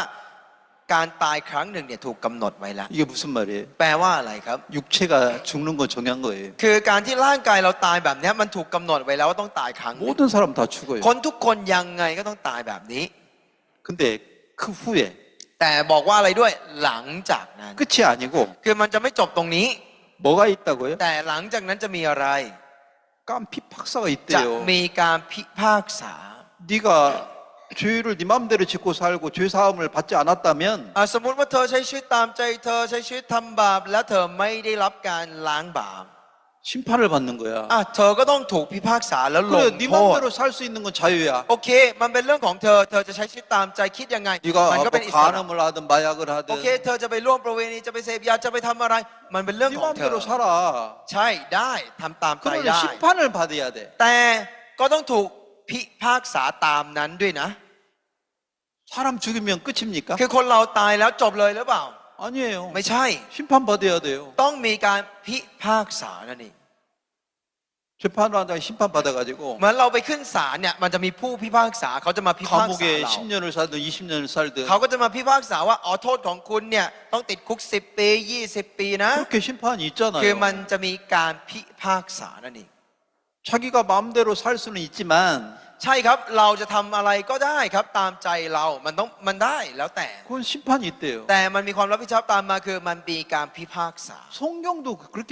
ซึ่ง 기록됐어요. พระคัมภีร์บันทึกไว้แบบ 여러분이 이 세상에 여러분 마음대로 살 수 있어요. โอเคครับคุณใช้ชีวิตบนโลกนี้ใช้ชีวิตตามใจได้หมด 뭐 อะไรก็ได้ 하나님 안 믿어도 되고 คุณจะไม่เชื่อพระ 뭐 เจ้าก็เรื่องของคุณ 가늠하든 살인을 하든 คุณจะไปร่วมบุรีคุณจะไปทำอะไร 마약을 하든 จะไปเสพยาจะเรื่องของเราเลย 아무 마음대로 살 수는 ใช้ชีวิตตา 있지만 มใจเนี่ยได้คืออยากทำอะไรก็ได้ 근데 뭐가 있다고요? แต่จะต้องรู้ได้วยว่ามีอะไรด้วย 심판이 있다는 มันจะ 거예요. มีการพิพากษา 그러면 심판을 받을 준비를 해야 ถ้าอย่าง 되는 นั้น 거예요. พร้อมไหมที่จะรับการพิพากษา 자, 왜 거북이가 한국에 있는 거북이가 한국까지 왔다가 왜 다 베트남에 เตา 갑니까? เขามาอยู่ที่เกาหลีแล้วกลับไปที่เวียดนามเพราะอะไร 거기가 제일 자기가 쉬기에 좋고 เพ 편안하니까 ราะเป็นที่ที่มันรู้สึกว่ามันเป็นเหมือนบ้านเกิดที่เขาจะต้องไปพักผ่อนและสบาย 그것처럼 เช่นเดียวกันครับ 우리가 죽으면 하나님 앞에 가는 거예요. คนเราเนี่ยนะครับเมื่อเราตายจิตวิญญาณนี้ก็จะกลับไปหาพระเจ้า 왜요? เพราะอะไร 영원히 살기에 좋은 곳이에요. เพราะมันเป็นที่ที่ให้จิตวิญญาณอยู่ได้นั่นเอง 영원히 살아요. อยู่นิรันดร์ 어떤 사람이 영원히 살겠어? คนแบบไหนที่มีชีวิตอยู่อย่างนั้นนิรันดร์ 죄가 없는 사람. คนที่ไม่มีบาปครับ 죄 사함을 받은 사람. หรือคนที่ได้รับการล้างบาป 그 แล้ว 사람은 영원히 살지만 คนคนนั้นเนี่ยสามารถอยู่ที่นั่นได้ตลอดไป 죄가 있는 ส่วน 사람들은 คนที่มีบาปเนี่ยนะครับ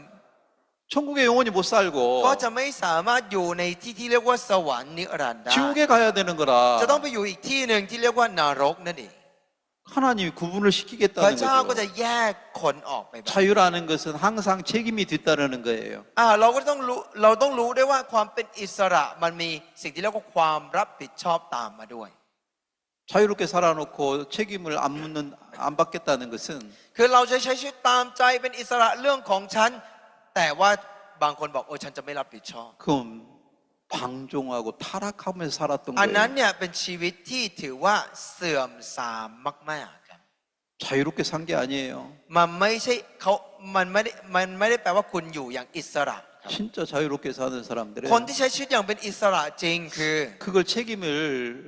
받을 생각을 해야 되는 คน 거예요. ที่ใช้ชีวิตแบบนั้นแล้วก็รับผิดชอบสิ่งนั้นด้วยครับ 그 책임을 안 받으려면 ถ้าหากว่าไม่คิดจะรับผิดชอบ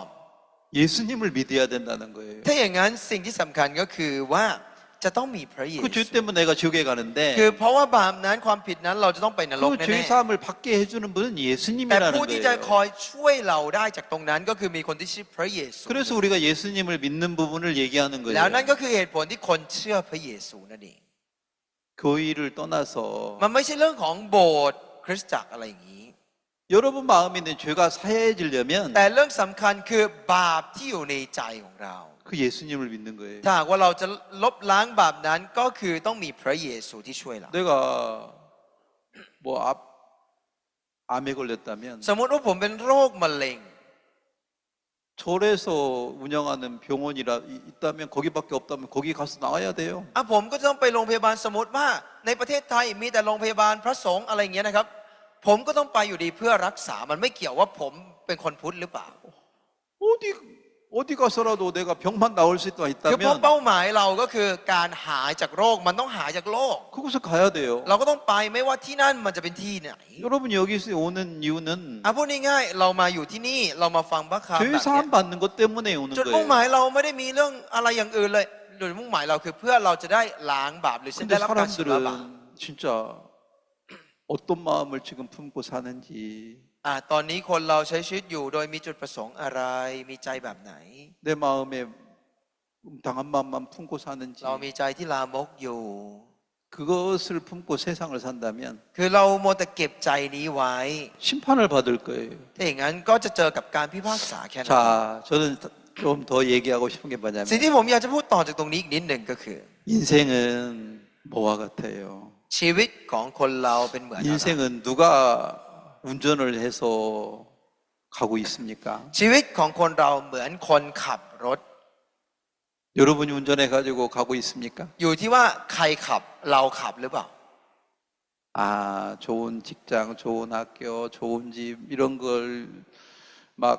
얻고 싶어서 세상을 삽니까? เราใช้ชีวิตบนโลกนี้ขับไปเพื่ออะไรอ๋อมีบ้านดีๆ มีงานดีๆ มีของกินดีๆ แล้วไปทางนั้นหรือเปล่า 자, 인생을 가만히 살아온 걸 생각해 보면요. เมื่อเราลองคิดถึงชีวิตเรา 자,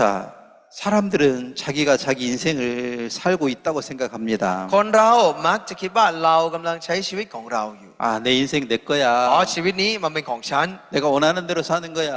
ฉันก็ใช้ชีวิตตามใจฉัน 내가 인생의 เพ 주인이야. ราะเราคือเจ้าของชีวิตฉัน 그러면서 내 맘대로 세상을 사는 것 같아요. ดูเหมือนว่าเราจะใช้ชีวิตตามใจเราครับ 근데 내가 인생을 살아온 걸 뒤돌아보면 แต่เมื่อเราหันกลับไปมองชีวิตเรา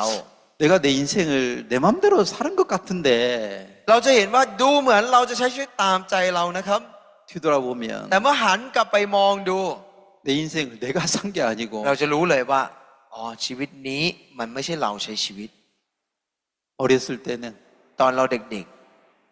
우리 아버지가 원하는 대로 내가 살았던 것 같다. ๆ ส่วนตัวผมนะครับ รู้สึกว่าผมใช้ชีวิตตามที่พ่ออยากให้ผมเป็น 아, 어렸을 때 아버지가 자주 했던 말씀은 뭐냐면 ตอนผมเด็กๆเนี่ยมันจะมีสิ่งที่คุณพ่อพูดกับผมบ่อย 너 공부 안 할 거야? ๆ แกจะไม่เรียนเหรอ 공부해. เรียน 공부하고 싶어요? 안 하고 싶어요? ถามว่าคนเราชอบเรียนไหมครับ 에? 공부하기 싫어요. ก็จะขี้เกียจไม่อยากเรียนใช่ไหมครับ 놀고 싶어요. อยากเที่ยวเล่นมากกว่า 공부하기 진짜 싫어요. เราก็จะไม่ชอบการเรียนครับ 근데 아버지를 만날 때마다 แต่ทุกครั้งเจอพ่อทีไร 너 공부 안 해? พ่อก็จะบอกไม่เรียนเหรอ 너 숙제 다 했어? ทำการบ้านหรือยัง 제일 듣기 싫은 소리가 그런 거예요. นี่คือสิ่งที่ผมไม่ค่อยชอบไม่อยากฟัง 또. ผมก็จะคิดในใจเอาอีกแล้วเอาอีกแล้ว 아, 또 공부 안 하고 그래. เอาอีกแล้วว่า 아, เราอีกแล้ว 나 아빠 싫어. อ้ายไม่ชอบพ่อตรงนี้แหละ 아빠가 뭐라고 합니까? พ่อบอกว่ายังไงรู้ไหมครับ 너 공부하기 싫다 이거지? เธอไม่อยากเรียนไม่อ่านหนังสือใช่ไหม 그럼 어떻게 되는 줄 알아? รู้ไหมอนาคตเธอจะเป็นไง 똥찌개 짓는 거야. เธอจะแบกอุจจาระ 그게 무슨 말이에요? แปลว่าอะไรรู้ไหมครับ 너 평생 농사만 짓고 살 คือ 거야? มันจะต้องทำไร่ทำสวนตลอดชีวิตนั่นเอง 아, 나 농사 짓는 거 그것도 싫어. คือผมเนี่ย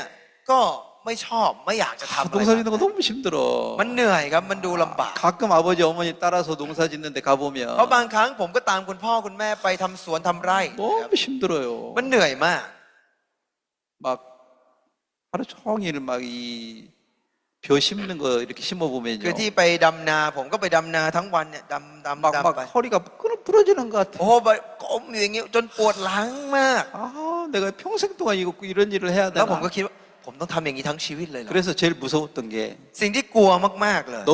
공부 안 하면 คือคำของพ่อที่บอกว่า ถ้าเธอไม่อ่านหนังสือไม่เรียน 평생 동안 이렇게 농사 지어. ทั้งชีวิตเธอก็ต้องทำนาทั้งชีวิต 아, 나 그 말 막 두려운 ผม 거예요. ก็จะกลัวมากครับ 자, 나는 공부하기 싫지만 ผมเนี่ยไม่อยากเรียน 내가 왜 공부했어요? แต่ผมตั้งใจเรียนเพราะอะไร 내가 공부 좋아해서 했어요? ถามว่าผมชอบเรียนไหม 아니에요. ไม่ครับ 아버지가 하도 공부하라고 แต่ 하니까 เพราะว่าพ่อกอกหูทุกวันพูดตลอดว่าต้องเรียน 어느 날은 이런 내가 지금도 기억하는데요. จนถึงตอนนี้ก็ยังจำได้ 이렇게 내 책상 앞에 ที่โต๊ะของผม 뭐라고 이렇게 표어를 써놨냐면 มันจะมีเขียนไว้ข้างหน้าตรงนี้ครับ 세상에 가장 큰 죄는 불효다. จะเขียนติดเอาไว้หน้าโต๊ะว่า บาปที่ใหญ่ที่สุดในโลกคือบาปที่อักตันยู 왜요? เพราะอะไรครับ 내가 공부하기 싫은데 คือเราก็ไม่อยากเรียนมาก 아버지 공부하라고 ๆพ่อ 하니까 บอกให้เรียนตั้งใจ 내가 เรียน 공부 안 하면 ถ้าเราไม่ตั้งใจเรียน 큰 불효를 하는 것 같아. เราก็รู้สึกว่าเอ้ยเราผิดที่สุดในโลกเราบาปมาก 그래서 야 내가 아버지한테 효도하려면 ๆ แล้วเราก็รู้สึกว่าถ้าเราจะกตัญญูต่อพ่อ 공부해야 돼. เราต้องตั้งใจเรียน 아버지는 좋은 대학교 들어가기를 원해. พ่อเนี่ยต้องการให้เราเรียนมหาวิทยาลัยดี 그래서 난 공부를 해야 돼. ๆ เราก็เลยรู้สึกว่าต้องตั้งใจเรียนมาก 그렇게 표를 써놨어요. ผมก็จะเขียนติดเอาไว้หน้าโต๊ะเลยครับ 그래놓고 이렇게 책을 보는데 แล้วก็อ่านหนังสือ 5분도 안 해. บางวัน5 นาที 또 줘라. ก็หลับ 아버지가 야, 너 또 줘라. พ่อก็เดินมาเห็นแล้วบอกหลับอีกแล้ว 일어나. ตื่น 또 문 ผม 떴다가 ก็ลืมตาขึ้นมา 한 2분도 안 돼가지고 อยู่ได้2 นาที 또 줘라. หลับ 아빠가 또 깨. พ่อก็ชอบมาปลุก 너 또 주는 거야? หลับอีกแล้ว 또 일어나요. ตื่นขึ้นมา 이제는 한 10분 정도 공부하다가 บางครั้งอ่าน10 นาที 또 줘라요. หลับอีก 아버지가 막 번떡 일어나가지고 แล้วพ่อก็ลุกขึ้นมา 책상을 엎어버리면서 บางวันเนี่ยพ่อก็จะคว่ำโต๊ะ 뭐 여기다가 표는 이렇게 써놓고 아버님 맨날 속썩이야? แล้วพ่อก็บอกว่าเนี่ยติดเอาไว้เนี่ยติดเอาไว้ข้างหน้าเนี่ยแล้วเนี่ยดูทำอะไรอยู่ 아버지 말하는데 네가 말 들어? พ่อพูดไม่ฟังเหรอ 이렇게 불효하면서 네가 무슨 뭐 효자야? ลูกอักตันยูแบบเนี้ย 아버지는 공부 잘하기를 원하는데 너 공부 제대로 해? เนี่ยพ่อเนี่ยอยากให้เรียนตั้งใจเรียนไหมเนี่ย 막 이런 소리 막 뭔지 듣기 โด 싫어요. นบนโอ้ยไม่อยากฟังมากๆเลย 그래서 막 듣기 싫으니까 또 공부해야 พอ 되는데. ไม่อยากได้ยินพ่อพูดอย่างนั้นก็เลยโอเคก็ยอมตามเข้าไป 자, 지금 제가 무슨 얘기해요? ผมอยากจะบอกอะไร 내가 공부하고 싶었어요? ถามว่าผมชอบเรียนไหมอยากเรียนไหม 아니에요. ไม่ครับผมก็ไม่ 내가 왜 공부했습니까? ผมเรียนเพื่ออะไร 아버지 욕심에 เพราะตอนนั้นมันมีความต้องการของพ่อ 컴포즈 ความโลภของพ่อนั่นเอง 그것에 내가 끌려가는 거라. ซึ่งผมก็ตามไป 우리 어머니는 แม่ของผม 초등학교를 다닌 적이 없어요. ไม่เคยเรียนครับไม่เคยเรียนหนังสือแบบประถมก็ไม่ได้เรียน 한국말 읽지도 못해요. แม่ผมเนี่ยอ่านหนังสือไม่ได้ครับ 쓰지도 못해요. เขียนไม่ได้ครับ 1, 2, 3, 4도 못 써요. ขนาดเลข1 2 3ยังเขียนไม่ได้เลยครับ 그게 한이 맺혔으니까 แล้วเต็มไปด้วยความอัดอั้น 나를 대학교까지 보내고 싶은 พ่อ 거예요. แม่จึงรู้สึกอยากส่งผมไปเรียนถึงมหาลัยมาก 집을 팔고 ๆถึงกับขายบ้าน 뭐 논 밭을 다 ขายนาขาย 팔아가지고 ที่นะครับ 대학교까지 보내고 싶은 거예요. ส่งผมไปเรียนถึงมหาลัย 어느 날은 그랬어요. วันหนึ่งเนี่ยนะครับ 엄마 배 아파. ปวดท้อง 엄마 오늘 학교 안 가면 안 돼. แม่ครับผมไม่ไปเรียนได้ไหมวันเนี้ย 막 부시땡이 막대기를 들고 와가지고 แม่ก็จะถือไม้เรียวมา 야, 뭐 아프다고 학교 안 가는 거야? ป่วยแล้วไม่ไปโรงเรียนเหรอ 가다가 죽어도 학교 가서 가다가 학교 죽어라. แกจะตายก็ไปตายที่โรงเรียนไป 우리 엄마가 진짜 계몽가? บางวันผมก็คิดนะฮะแม่ผมเป็นแม่เลี้ยงหรือเปล่า 이렇게 아프다고 근데 병원도 그 하나 안 보내주고 뭐 약도 안 뽀뽀해. 사주고 ป่วยแล้วปวดท้องน่าจะแบบไปซื้อยามากินนอนพักอยู่บ้าน 그러니까 그 어렸을 때 어떻게 생각해요? ตอนเด็กๆก็เลยคิดว่า 우리 아들, 우리 엄마 아닌가? หรือไม่ใช่แม่แท้ 약도 안 사주면서 ๆไม่เห็นจะซื้อยามาให้เลย 맨날 막 때리기만 하고 เราก็ชอบตีครับ 제 아내가 며칠 동안 일주일 동안 거의 밥도 못 먹고 병원 막 감기 걸려가지고 독감에 걸려가지고 ช่วงล่าสุดนี้ภรรยาผมเนี่ยเป็นไข้หวัดใหญ่ แล้วก็นอนอยู่บนเตียงทั้งวันแบบหลายวันเกือบเป็นอาทิตย์กินอะไรก็ไม่ได้ กินไม่ลงนะฮะแล้วก็นอนอยู่อย่างนั้น 무척 힘들어하는 แล้วดู 거예요. แบบลำบากมาก 근데 갑자기 어느 날 มีอยู่วันหนึ่งครับอยู่ดี 이 아들놈 새끼들 2명 있는데 이것들이 한 번도 안 와보네. ๆเขาก็พูดขึ้นมาว่าไอ้ลูกชายทั้ง2 คนเนี่ยมันมีทั้ง2 คนเนี่ยไม่เห็นมาเฝ้าไข้แม่สักคนเลย 어디 해외에서 다 나? มันไปอยู่ต่างประเทศแล้วหรือไง 여기 바로 위에 있으면서 อยู่กันห้องข้างบนเนี่ย 엄마가 이렇게 아프다고 하니까 แม่ป่วยอย่างเงี้ย 한 번도 얼굴도 안 보이네. ไม่เห็นหน้าเลย 저것들이 우리 아들이야. โอ้ยนี่ลูกหรือเปล่าเนี่ย 오 무지 섭섭해가지고. โอ้เขาแบบน้อยใจมากครับ 막 แล้วก็เริ่ม 울으려고 ร้อ 그래. งไห้ 아니 며칠만 좀 아파도 คือขนาดตอนนั้นป่วยแค่ไม่กี่วันนะวัน2-3 วัน 이상한 생각이 들어오는데 มันก็จะเริ่มมีความคิดอะไรมากมายเข้ามาแล้วใช่ไหมฮะ 저도 어렸을 때 ตอนผมเด็กๆเหมือนกัน 우리 엄마가 진짜 우리 엄마 맞나? ผมก็เริ่มคิดละแม่เนี่ยเป็น 내가 แม่เราจริงหรือเป 아프다 ล่า 해도 때리면서 เราบอกเราป่วยแล้วยังจะมาตีเราอีก 아파도 가다가 죽으면 죽지. 가다가 죽어라 차라리. เราก็บอกว่าจะไป ไปจะป่วยจะอะไรก็แล้วแต่ไปที่โรงเรียนแล้วระหว่างทางจะตายหรือว่าจะไปตายที่โรงเรียนก็แล้ว 학교를 แต่ 안 간다고? จะไม่ไปเรียนกันเหรอ 막 때리는 แล้ว 거예요. ก็ตีไล่ครับ 내가 왜 학교 갔어요? ผมไปโรงเรียนเพราะอะไรรู้ไหมครับ 공부하고 싶었어요? ถามว่าอยากเรียนเหรอครับ 아니에요. ไม่ครับ 안 맞으려고. ไม่อยากโดนตี 그래서 내가 학교 가는 거라. ผมก็ไปครับไปโรงเรียน 야, 자, 지금 제가 무슨 얘기하고 있어요? ผมอยากจะบอกอะไร 내 인생 내 맘대로 사는 거예요? ชีวิตของผมใช้ชีวิตตามใจผมหรือเปล่าครับ 내가 주인이에요? ผมเป็นเจ้าของชีวิตผมหรือเปล่า 내 인생을 이렇게 เพราะว่าหัน 돌아보니까 กลับไปมองชีวิตของผม 내 인생은 내 맘대로 산 게 ผ 아니더라고. มก็ไม่ได้ใช้ชีวิตมาตามใจผมนะครับ 주위 사람들에 의해서 종처럼 사는 거예요. ใช้ชีวิตโดยตามเสียงของคนรอบข้างซะมากกว่าครับ 가만히 생각해 봤어요. ผมลองคิดดูในชีวิตผมนะครับ 내가 담배를 왜 폈지? ผมเนี่ยเริ่มสูบบุหรี่ครับ 여러분 왜 담배를 왜 펴요? อ่ะทุกคนถ้าเคยสูบบุหรี่เคยสูบบุหรี่เพราะอะไรครับ 답답하고 막 เพราะ 골치 아파가지고 เพราะว่าแบบอึดอัดมากเลยอยากจะแบบอยากจะแบบว่ารู้สึกปวดหัวอยากหายปวดหัวอะไรอย่างนี้เหรอฮะ 그래서 담배 핍니까? เราเริ่มสูบบุหรี่เพราะอย่างนั้นเหรอ 에이 ครับ 그건 변명이고요. ไม่ครับไม่มีใครเป็นอย่างนั้นอันนั้น 저는 แค่ข้อแก้ตัว 저는 처음 담배 왜 폈냐면 ตอนแรกสุดเลยที่ผมสูบบุหรี่นะครับ 친구들이요. ตอนแรกเพื่อนเนี่ย 담배를 피는 거라. ก็จะเริ่มสูบบุหรี่กัน 야. เพื่อนก็จะ 뭐 นะฮะ 연기가 이렇게 แล้ว 나오는데 พ่นควันออกมา 도나스가 만들어 나와. ทำเป็นรูปโดนัทกลม 이야 신기하다. ๆเราก็รู้สึกโอ้โหสุดยอด 야 나도 저 도나스 한번 만들어. แล้วเราก็รู้สึกว่าอยากทำโดนัทบ้าง 그래서 담배 피고 싶은 거예요. มันก็เริ่มรู้สึกมีใจอยากลองแล้ว 담배 피면 뭐 하이크리아 돼가 담배 피는 게 아니고 ถามว่าโอ้ยสูบบุหรี่แล้วหายเครียดมันดีอะไรอย่างนี้หรือเปล่า 어떤 때는 그렇게 하는 친구들이 멋있게 보이는 คือ 거예요. หลายครั้งเห็นเพื่อนที่สูบอย่างนั้นแล้วดูอยากลองอยากดูเหมือนเท่อะไรอย่างนี้ก็มี 그래서 내가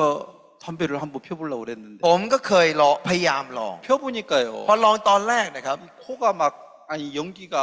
ควันมันปุ๊บเข้าไป 코 속으로 들어가니까 แล้วมันเข้าไปตรงจมูก 막 콧물 나오고 แล้วน้ำมูกก็เริ่มออกมา 막 기침 เสร็จ 나오는데 แล้วแบบไอ 막 이래야면 죽겠고 죽을 것 같은 คิดใน 두려움 ใจ 막 กลัวว่าเราจะตายไหมเนี่ย 이거 도저히 못 피겠다. แล้วก็คิดว่าไม่เซฟไม่ได้ไม่ไหว 아이 담배 못 피겠다. สูบไม่ได้สูบบุหรี่ไม่ได้อะไรอย่างเงี้ยนะครับ 그래서 담배를 못 폈어요. ผมก็ไม่ได้สูบ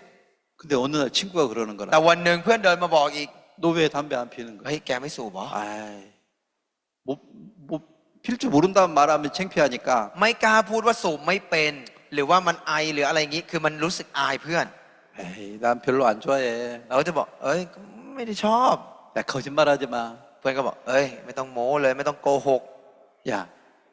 너 남자 맞아? แกลูกผู้ชายปะวะ 담배도 안 피는 게 무슨 남자야? สูบบุหรี่ไม่เป็นผู้ชายเปล่า 어? 내가 담배 안 피면은 남자 취급 못 받겠네. พอเราได้ยินอย่างนั้นเราก็รู้สึกว่าถ้าเราสูบไม่เป็นนี่เขาจะมองเราไงเนี่ยมองไม่ใช่ลูกผู้ชายไม่ใช่เพื่อนเขา 내가 왜 담배를 피게 됐냐면 แล้วผมเริ่มสูบบุหรี่ 첫 번째 이유는 เหตุผลแรกเลยครับ 아까 얘기한 것처럼 담배 피는 사람 멋있게 보이고 อย่างแรกคือดูดีดูเท่คือดูเขาทำแล้วเท่ 어른이 된 것 같은 거예요. รู้สึกเหมือนดูเป็นผู้ใหญ่ 애기 취급 받기 싫은 거예요. คือไม่อยากให้ใครมามองเหมือนเราเป็นเด็กอะไรอย่างนี้ 너 담배도 못 피는 게 สูบบุหรี่ไม่เป็นเหรอ 남자야? ลูกผู้ชายเปล่า 아, 이 소리 듣기 싫은 คือ 거예요. ไม่ค่อยอยากได้ยินอะไรแบบนี้ไม่อยากให้เพื่อนว่า 왜 담배 핀다고요? สูบบุหรี่เพราะอะไรครับ 너 남자도 아니야. ลูกผู้ชายหรือเปล่า 그 무시당하기 คือ 싫어가지고 ไม่อยากโดนดูถูกครับ 그 생각에 내가 이끌려가지고 แล้วผมก็ไปตามความคิดหรือคำ 담배를 พูดเหล่า 피는 นั้น 거예요. แล้วผมก็ไปสูบบุหรี่ 자 인생은 지금 ชีวิตของคนเราเนี่ยนะครับ 내가 주인입니까? ถามว่าจริง ๆ แล้วเราเป็นเจ้าของแล้วเราทำตามใจหรือ 내가 เปล่า 주인이라면 ถ้าเราเป็นเจ้าของ 담배 피기 싫으면 ถ้าอย่างนั้นเราไม่อยากสูบบุหรี่ 안 피워야 ก็ไม่ต้อง 되는데 สูบสิครับ 아 나 담배 피기 싫어. แต่ก็ไม่ได้อยากสูบนะ 근데 나중에 와. 피워요. ก็สูบ 친구한테 야 너는 남자가 아니야. บอกว่าบ บอกเพื่อนบอกว่าโอ้ยเธอไม่ใช่ลูกผู้ชายแล้ว 이런 소리 듣기 คือ 싫고 ไม่อยากจะได้ยินอะไรแบบนี้ 또 공부를 왜 합니까? เราเรียนก็เพราะอะไร 엄마한테 맞기 싫고 อ๋อไม่อยากจะโดนแม่ตีบ้างละ 내가 공부 안 하면 똥찌개나 지는데 หรือได้ยินว่าโอ้ถ้าไม่ตั้งใจเรียนเนี่ยสุดท้ายก็จะไปทำนาแบกอุจจาระไปให้ปุ๋ย 내가 อะไรอย่างนี้ 이런 사람이 되기 เฮ้ยเราก็ไม่ 싫어가지고 อยากเป็นคนแบบนั้น 내 힘으로 막 공부하면 เราก็รู้สึกว่าเราต้องลงทุนต้องตั้งใจเรียน 내가 행복하고 자유로운 사람이 되겠지. เราก็จะได้มีความสุขเราจะเป็นอิสระชีวิตของเรา 그 생각을 품고 살았는데 ก็จะใช้ชีวิตมาด้วยความคิดแบบ 근데 내 인생을 가만히 เมื่อลอง 돌아보니까 หันกลับไปมองชีวิตของผม 내가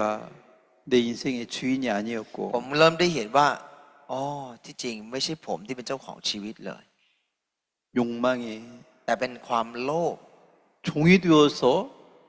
종처럼 세상을 살았는 ผม 거예요. เนี่ยใช้ชีวิตตามตัณหาความโลภเป็นทาสของความอยากความโลภมาตลอด 나는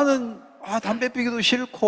คือใจจริงก็มีใจ 어떤 ไม่อยาก 때는 สูบบุหรี่ 공부하기도 싫어도 ใจจริงก็ไม่ค่อยอยากเรียนเท่าไห 이게 ร่ 내 마음대로 돼요 안 คือ 돼요? ถามว่าแล้วมันตามใจเราไหม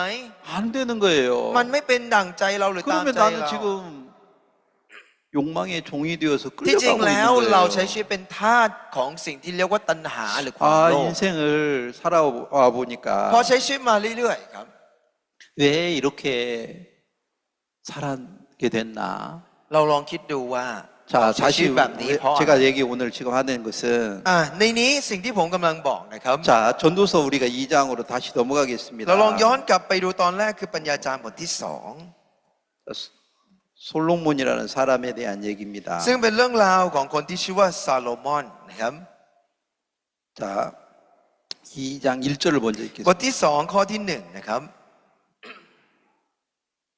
ข้าพเจ้ารำพึงว่ามาเถอะมาลองสนุกสนานกันดูอ้าวจงสนุกสบายใจไป แต่ดูเถิดเรื่องนี้ก็อนิจจังเช่นกัน 자, 인간들이 무엇을 위해서 어떻게 즐겁게 살까라고 세상을 사는 건데요. ในนี้บอกว่าคนเราเนี่ยจะคิดโดยใช้ชีวิตโดยที่คิดว่าจะมาสนุกสนานเรื่องอะไรดี สบายใจเรื่องอะไรจะใช้ชีวิตยังไงดีนะครับ 그래서 큰 집을 짓기도 하고 บางคนเพราะอย่างนั้นจึงได้สร้างบ้านใหญ่ 집에다가 금은도 재어놓고 그렇게 부유롭게 살았어요. 부자로 살았어요. บางคนก็เก็บสะสมเงินทองเยอะแยะมากมายร่ำรวย 자, 4절 5절 읽어봐봐요. พอมาถึงข้อที่4และ 사업을 크게 하고 내가 나를 위해서 집도 짓고 포도원을 심고 그랬죠. 5บอกว่าข้าพเจ้ากระทำการใหญ่โตข้าพเจ้าได้สร้างเรือนหลายหลังทำสวนองุ่นหลายแปลงคือทำธุรกิจทำสร้างบ้านสร้างโน่นนี่นะครับ 그래서 집에 막 종들도 많이 두고 แล้วก็บอกว่ามีคนใช้เยอะแยะมากมายเลยนะครับ 아내도 1000명을 두고 살고 แล้วเขาถึงกับมีภรรยา 1,000 คน 이러면 행복하겠지. คิดว่าจะมีความสุข 이렇게 사는 거 아니야? ใช้ชีวิตแบบนี้ไม่ใช่เหรอ 이렇게 행복한 거 อย่าง 아니야? นี้ถึงจะมีความสุขไม่ใช่เหรอ 그렇게 생각하고 세상을 살았는데 ก็ใช้ชีวิตบนโลกนี้โดยคิดอย่างนี้ 자, 여기서 중요한 게 뭐냐면 ในนี้ที่สำคัญนะครับ 11절에 ในข้อที่ 후에 본즉 그랬어요. 11 บอกว่าแล้วข้าพเจ้าหันมาดู 좋은 집을 질 때는 ตอนที่เราสร้างบ้านดี 야, 나처럼 부자가 어디가 ๆ 있어? เราก็คิดแล้วว่าเอ้ยโอ้เรารวยไม่มีใครรวยเท่าเราแล้ว 야, 난 진짜 행복하게 사는 것 같아. โอ้ยเราจะมีความสุข 이렇게 คือ 말했는데 คิดไว้อย่างนั้นพูดอย่างนั้น 세월이 แต่ 지나니까 เมื่อเวลาผ่านไป 내가 내 손으로 했던 모든 거, แล้วเมื่อหันมาดูทุกสิ่งบรรดาสิ่งที่มือข้าพเจ้าท 내 것인 줄 알고 ำคิดว่าโอ้ยมันเป็นของฉัน 이렇게 잡았는데 คว้า 이렇게 펴보니까 แต่พอแบมือออกมา 아무것도 없어요. ปรากฏไม่มีอะไรอยู่ในนั้น 좋은 집도 บ้านหลังใหญ่ โดน บ้านหลัง อาเนโด บ้านหลังดีๆภรรยา 그것이 나를 행복하게 해주는 게 สิ่งที่ 없네. เขาคิดว่าจะทำให้มีความสุขกลับไม่มีตรงนั้น 어? 뭐라고 그랬어? แล้วบอกว่าอะไรครับ 바람을 잡는 것과 บอก 같다. ว่าเหมือนกินลมกินแรง 헛되고 헛되도다. แล้วก็อนิจจัง 왜 그랬습니까? เพราะอะไรครับ 왜 이렇게 헛되게 ทำ 살았습니까? ไมถึงได้เป็นชีวิตที่อนิจจัง 뭘 안 했는 거예요? เพราะเขาได้รู้อะไร 자기를 섬기고 ที่ผ่านมาเขาปฏิบัติเขา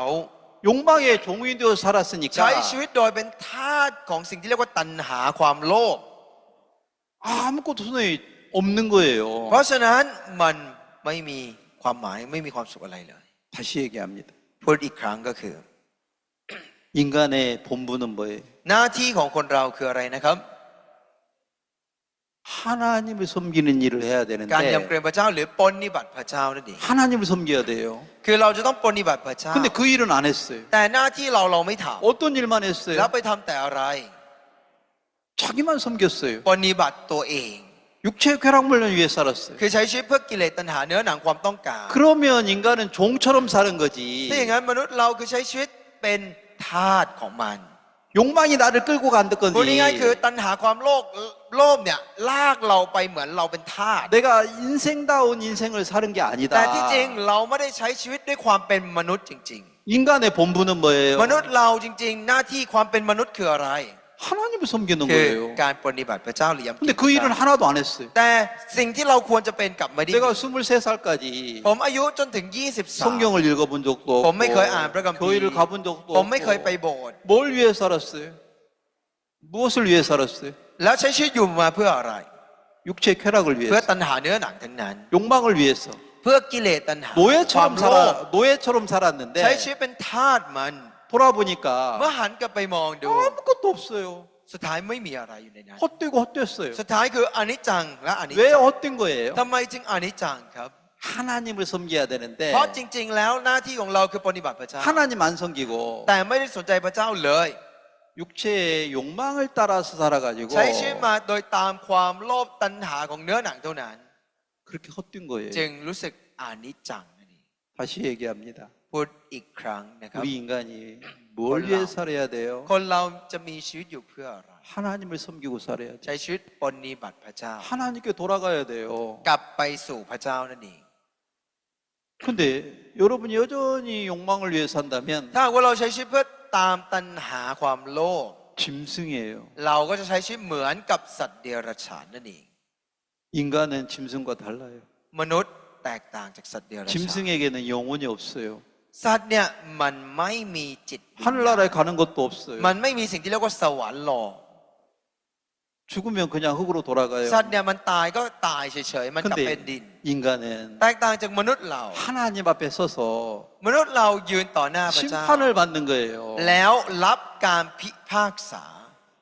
그래서 거룩한 사람은 천국에 가는 คน 거고 ที่บริสุทธิ์สะอาดเนี่ยก็เข้าแผ่นดินสวรรค์ 죄가 있다면 지옥에 가는 ส่วนคนที่มี 거예요. บาปก็ได้แต่ต้องไปนรก 그러면 우리가 이 세상에서 해야 될 가장 큰 ถ้าอ 일은 ย่างนั้นสิ่งที่ใหญ่โตที่สุดที่เราจะต้องทำบนโลกนี้ 죄 사함 받는 일을 해야 되는 คือ 거야. การล้างบาปนั่นเองครับ 이 일을 안 하고 ถ้าหากว่าไม่ได้ทำสิ่งนี้ 욕망대로 แล้ว 살았다면 ใช้ชีวิตตามแค่กิเลสตัณหาความโลภ 사단이 이끄는 대로 내가 끌려서 라오. 종처럼 사는 ก็ได้ 거예요. แต่ใช้ชีวิตเป็นทาสถูกมารซาตานลากไป 아, 내 인생도 돌아보니까 เมื่อหันกลับมามองชีวิตของเรา 내가 공부하고 싶어도 공부한 것도 ก็ 아니고 เห็นว่าไม่ใช่ว่าเราอยากเรียนแล้วเรียน 내가 담배 피고 싶어 담배 핀 것도ไม่ใช่ว่าเราอยากสูบบุหรี่จึงสูบ 아니고 บุห 내가 รี่ 술 먹고 싶어서 술 먹은 게 ไม่ใช่ว่าเราอยาก 아니고 ดื่มเหล้าจึงดื่ม 아, 나는 욕망의 종이 되어 แต่ฉัน 살았구나. เราใช้ชีวิตเป็นทาสของตัณหาและความโลภ 23살까지 내가 하나님을 섬긴 적이 있나? ผมที่ผ่านมาจนถึงอายุ 23 เคยปฏิบัติพระเจ้า 그런 หรือ 적이 เปล่า 없어요. ก็ไม่เคยเลย 내가 내 본분은 하나님을 경외하는 แต่ตอนที่ห 건데 น้าที่ของผมเนี่ยคือการยำเกรงพระเจ้า 그걸 잊어버리고 살았어요. แต่ใช้ชีวิตลืมสิ่งนั้นไป 내가 하나님 앞에 나가서 ผมออกไปหาพระเจ้า 어떻게 죄사함을 받는 건지 하나님께 물어봐야 되고 แล้วก็จะต้องถามว่าจะต้องได้รับการชำระล้างความบาปนี้อย่างไร 성경을 읽고 แล้วอ่านพระคัมภีร์ 듣고 แล้วฟัง 그래서 죄를 사함 받아야 แล้วก็จะต้องได้รับการชำระล้างความ 이게 บาป 인간이 해야 될 일이라요. นี่คือสิ่งที่มนุษย์จะต้องท 근데 이런 일을 하나도 안 하고 ำแต่ไม่ทำสิ่งนั้นเลย 그냥 욕망대로 세상을 ใช้ชีวิตไป 살면 ตามความโลภและตัณหาบนโลกนี้อย่างเดียว 결국에 짐승에 ผลสุด 불과하다는 ท้าย 거예요. เราก็จะใช้ชีวิตไม่ต่างจากสัตว์นั่นเอง 다시 정리합니다. สรุปแล้วก็คือว่า 야, 그 거북이도 100년을 살다가 자기 고향에 가서 죽는데 เต่ามันมีชีวิต อยู่ที่เกาหลี100 ปีแล้วก็กลับไปบ้านเกิดแล้วจะไปตายที่นั่น 그 길이 멀고 멀은데도 ทั้งที่เส้นทางมันยาวไกล 힘들어도 헤엄쳐서 가는 거예요. เขาจะเหนื่อยขนาดไหนก็ว่ายกลับ 야, 거북이도 그렇게 고향을 찾아서 가는데 ขนาดเต่าก็ยังกลับบ้านเกิดแบบนั้น 우리 인간들은 มนุษย์ก็เหมือน 왜 하나님을 찾아서 안 갑니까? ทำไมพวกเราจึงไม่คิดจะแสวงหาหรือกลั 아니 บ 성경 읽다가 이해가 안 되면 그냥 갑자기 그냥 성경 덮어버리고 บางคนอ่านพระคัมภีร์ไม่เข้าใจเลยก็ปิดไปเลย